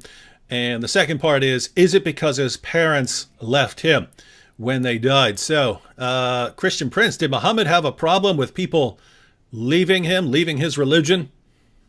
Well, yeah, Muhammad, he says that the one who changed his religion, kill him, and Muhammad, I don't think Muhammad, we do not know really the real fathers or parents of Muhammad. All the stories about Muhammad, like as an example, what is the name of the father of Muhammad? Abdullah, right? Okay, how his name is Abdullah, but he don't believe in Allah? I mean, this is stupid, right? So how they call him Abdullah, but their family, his family, they don't believe in Abdullah. If you go and read all the names of the family of Muhammad, you will see Abdul Muttalib, Abdul Uzza, Abdul Manat. So all of them, they are worshipping idols. So why the father of Muhammad was called Abdullah? And yet they say to us, you don't believe in Allah. So that is silly. And Muhammad, if you have my books, you will see that Muhammad was born 4 years after his father's death. Okay, how he can be his son? This is why the Shafi'i, the Hanbali, the Maliki, they have different opinion about how a woman, she can deliver a child after the death of her husband. They go from between 2 years up to 7 to 10. Imagine a Muslim woman, depend in the Islamic sect. There's 4 Islamic major sect. A woman, she can be delivering a baby after her husband's death up to 10 years. That's madness. And then if we go and read, we will find that the father of Muhammad, he was paid for sex. The sister of Waraq ibn Nawfal, she offered the father of Muhammad 100 camel to sleep with her, which I find the number is exaggeration. It's like saying I will give you 100 car these days. 100 camel for the Arab at that time, this is like you will make you really rich. So he told her, I will go to the mother of Muhammad and I will come back to you, which means he agreed. When he came back, she said, I have no need for you no more because you slept with that woman. So here you notice, you understand from the Muslims books that Muhammad's father was a gigolo in the term of getting money for sex. And then the father of Muhammad and his grandfather, supposedly they marry the same women, and then they have sons and they have different ages, and Muhammad's father, he died supposedly 4 months or 3 months after the marriage, the wedding. So how Muhammad can be born 4 years after? Mostly, I believe, this is my belief from my study, that Waraq ibn Nawfal is the real father of Muhammad, not Abdullah. This is why I always find Muhammad is with Waraq ibn Nawfal. When Waraq ibn Nawfal, if you remember the hadith, it says when Waraq ibn Nawfal, he died, what Muhammad tried to do? He tried to jump from... okay, you're talking about the suicide attempt. Yeah. But this is when, after Waraqah, he died. Okay, why when Waraqah died, Muhammad, he became so desperate? What happened? Because he have a special relationship with him. When Muhammad was lost as a child, where they found him? With Waraqah. When Muhammad lost in the desert, where they found him? With Waraqah. Waraqah is everywhere in the life of Muhammad. So when Waraqah, he died, according to the hadith in Sahih al-Bukhari, and this is Sahih, they cannot say it's a lie, it says that the inspiration of Allah paused. Allah will not send Quran no more. And Muhammad became so sad, and he decided to jump from the top of the mountain, and he tried to do that many times. And each time he go to the top of the mountain, Jibreel, he appeared to him and he says, don't do it, for sure you are a prophet of Allah. So this is what is written in Sahih Bukhari, hadith number 6982. But why Waraqa is all over, and why Waraqa, even Waraqa is the one who told him what is the name of the angel who met him, right, when he squeezed him. Okay, how Waraqa he knew? I mean, he did not even see him. And why Khadija, she took him to Waraqa? So Waraqa is all over the life of Muhammad. There is two people, they made Muhammad a prophet: Khadija money and Waraqa. All right. This one's about Lot, and we'll probably take one or two more real quick after this. But this one is about Lot, and she says, "Can you explain how Lot became a prophet in Islam, and why did Muhammad think that Lot was a prophet?" And guys, if you don't know why this is important, in the Bible you have the story of Lot. Lot and Abraham separate. And Lot, after the fall of Sodom and Gomorrah, his daughters apparently think that they're the last people on earth, and so they want to start the human population up again. And so they know that their dad won't sleep with them, so they get him drunk, they sleep with him, and then come out of that relationship some of the enemies of the Jews, the Ammonites and the Moabites. But Muslims look at that and they say, look, you see what the Bible does? Look how it treats the prophets. It accuses a prophet of incest, where the Bible's just recording what happened, whether it's good or bad. But Christian Prince, any thoughts on that, or why Muslims think that Lot is a prophet, or how Muhammad came to that conclusion? Muhammad, as we said, he is just a person who he learned from people around him. And mostly he is getting wrong information, and mostly I think the Jews, they were feeding him wrong information on purpose. I don't believe it was happening like this, because it's too much to believe that Muhammad was really. I mean, Muhammad, you see, he always look at the Jews as people of the book, because they know, they are people who have knowledge. So he saw in them teachers, but the Jews, because he came to them claiming to be a prophet. Muhammad did not come to them just to live. He came to them after supposedly he ran away from Mecca. So now they knew that this guy, he claimed to be a prophet from supposedly Allah. So the Jews, they feeded him false information just to make fun of him. And Muhammad, he got the bait. Always Muhammad, he is a victim of the Jews. They did not harm him physically, but they did harm him mentally, and did harm his belief. They made fun of him. So about incest, well, the Quran speak that in chapter 5 verse number 27, if you go and read the interpretation, that the daughters of Adam, Allah, when he made the wife of Adam, Eve, have children. Each time she gave birth to a twin, a male and a female. And Adam, he married the male from this twin to the other female from the other twin. But what happened, that the two male, now they want to marry one sister. Why? Because one of them, she have a cross eyes, or she don't look good. So Allah told them, okay, make a sacrifice, and whatever sacrifice, the one I accept his sacrifice is the one who can take that female.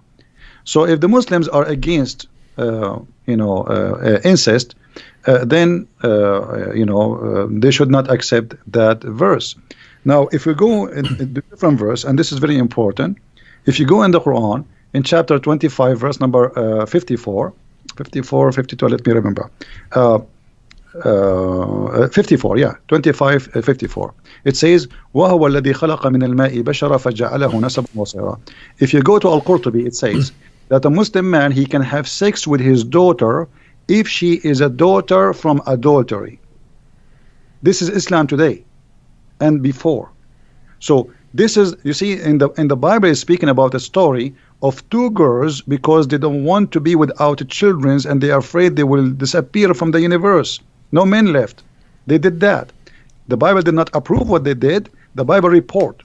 Here we have religion, and we have scholars saying, if you have a daughter from a girlfriend from adultery, the mother and the daughter are lawful for you. And by the way, I challenge any Muslim. You see, here we go in front of you, David, Mimi Hijab and his nurse Ali Dawa, all those kids. If anyone dare to say to me that I just told a lie, I am willing to come down here to your show, and we will open the screen and we will read together in front of them from the most official government website of the Kingdom of Saudi Arabia. And I challenged them to say, I am lying. This is Quran, and this is the interpretation of the Muslim scholars and the Islamic sect. And not only that, they say it is according to the most accurate of scholars in the religion, that because she is not his daughter from marriage, she is not forbidden for him to have sex with the daughter and her mother.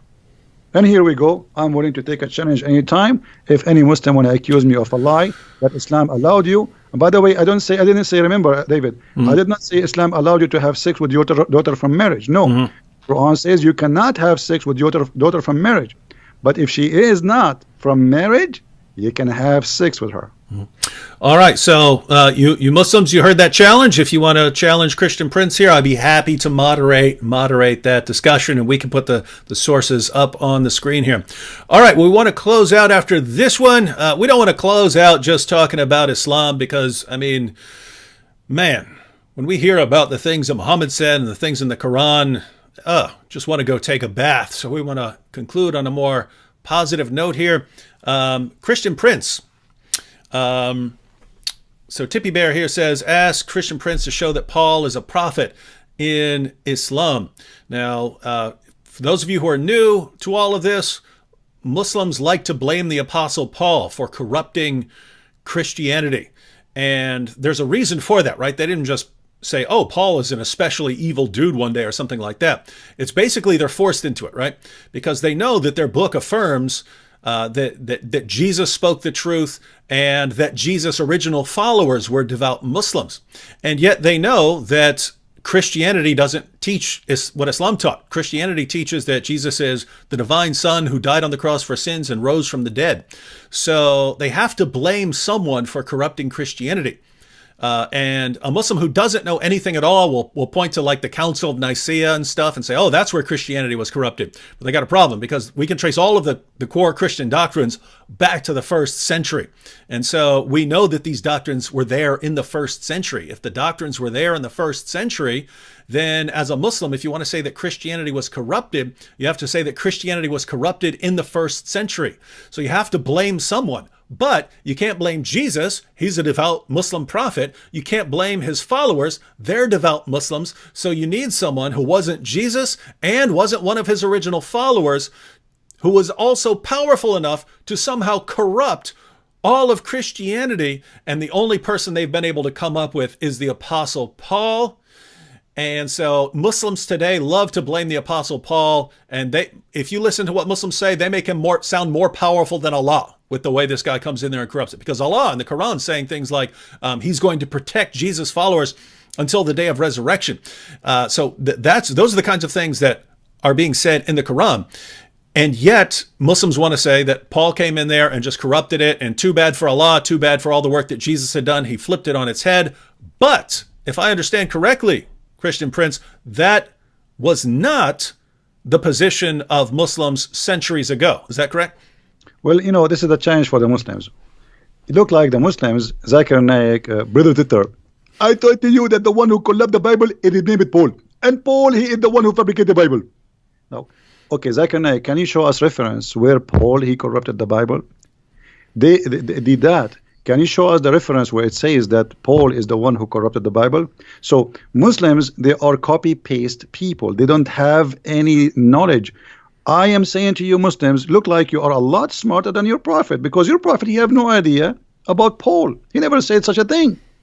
Ibn Kathir, he says, if you go to chapter 36 in the Quran, you will see in verse number 14, it says, we sent to them, إِذْ أَرْسَلْنَا إِلَيْهِمْ إِثْنَيْنِ فَكَذَّبُوهُمَا. We sent to them 2 messengers, and then we sent the 3rd to string them. If you go to Ibn Kathir, you will see Ibn Kathir, not the Christian Prince, saying that the 3rd is Paul. So Ibn Kathir, he must be Christian. He must be working for us. Maybe we paid him. Look like Zakir Naik and Didat are smart, and Ibn Kathir is a donkey. So obviously here there is some kind of copy-paste agenda, and nobody want to read. You know, they heard Zakir Naik saying that, they heard Didat saying that, and we copy and we throw it. Now the question, the challenge for the Muslims, Why your prophet do not know about Paul being corrupt in the Bible? Why Allah did not say that in the Quran? And why in chapter 36, verse number 14, according to you Muslims, those are three messengers, three musketeers, sent by Jesus. How Jesus can send people to be messengers unless he is God? How a prophet, he can make you a prophet? How somebody, he himself, he is just a prophet, he can make you a prophet? Not only that, if you go and read the interpretation, you will see that they resurrected people from death. Those three, Paul and John, Johanna, and Peter, they resurrected people from death. And the most strong one of them is Paul. Because look like Paul, for Muhammad, he have a black belt. So he is the most strong one, according to Ibn Kathir and the biggest scholars. But Paul is the enemy of Allah, according to the Abduls, who have no idea what they are talking about. So my friend, Muslims are the same as somebody, his wife is a cheater on him. He is the last one to know. Don't learn Islam from a Muslim. They do not know. You don't speak the language, and even the one who speak the language, he lie in order to protect, as Mimi Hijabi did. Now, that is interesting that the earlier generation of Muslims, earlier generations of Muslims and Muslim commentators, it's almost like they had more respect for the Quran than Muslims today, because, you know, if you look at what the Quran says, that Allah protected the true followers of Jesus until they became victorious over those who rejected Jesus. Well, the people who became victorious in Christianity were people who believed in the Apostle Paul. They believed in the Gospels that we have. They believed in the letters of Paul. So according to the Quran, those are the true followers of Jesus. Again, Allah said that he was going to protect the Christians, Jesus followers, until the day of resurrection. When your average Muslim believes that Paul immediately came in there and undid all the work that Jesus had done, and Allah couldn't stop him.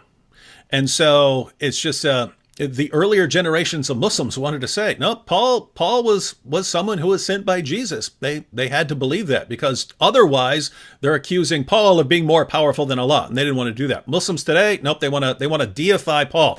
In other words, you've got Muhammad here, right? You've got Muhammad, and Muhammad is a slave of Allah. So there's Muhammad and then there's Allah. But then, according to Muslims today, the Apostle Paul came in there and he just overpowered Allah. So the Apostle Paul's more powerful than Allah, but Paul calls himself a mere bondservant of the Lord Jesus Christ. So, according to Muslims today, you've got Muhammad, but Allah is more powerful than him, but Paul's more powerful than Allah, and Paul is a mere bondservant of the Lord Jesus Christ. My Muslim friends, whom should you be listening to? Muhammad? Allah? No, of course you should be turning to the Lord Jesus Christ. All right, Christian Prince, we want to close out, but any last words you have for the Muslims who are watching? I feel sorry for them, and you are following a false god. You do not know where the sun set. You do not know how the day and the night they work. You do not know how the baby is made. You know nothing. I feel sorry for you. And thank you, David, for having me. I really appreciate you inviting me here. It was a pleasure to speak to you. This is the first time we have a conversation, and I was honored to be in your program, and thank you very much, and God bless you, and God bless your family, and we pray for them. Thank you. And I like what you said there, Christian Prince, that we feel sorry for some of these people. I don't hate Muslims. But we feel bad for you, right? You've been misled all your lives. You've been fed false information all your lives. And so we're here because we're trying to help you. We've dedicated our lives to trying to help you, because you've been manipulated and brainwashed all your life into believing things that are obvious nonsense. And then someone like Christian Prince comes along and he tries to show you, guys, you've been lied to all your life. I want you to know the truth. I want you to spend eternity with the Lord Jesus Christ. And you hate him for it. Why would you hate someone who spends his life trying to help you guys? All right, so thanks to Christian Prince for joining us, and people are already asking in the chat when we will do something like this again. But now we're in contact, so maybe we'll pick some specific topic for next time when we could get together and discuss a topic. Or if a Muslim wants to have a discussion with Christian Prince, again, I'd be happy to moderate. But everyone, again, be sure to hit that like button.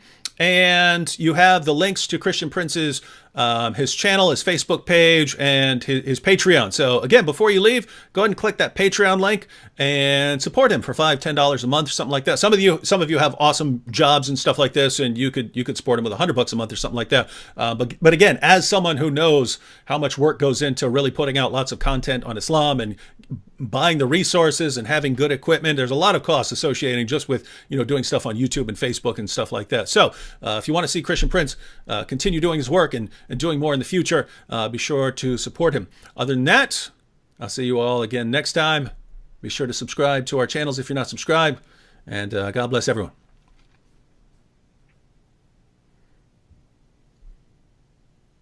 Thank you, David. Take care.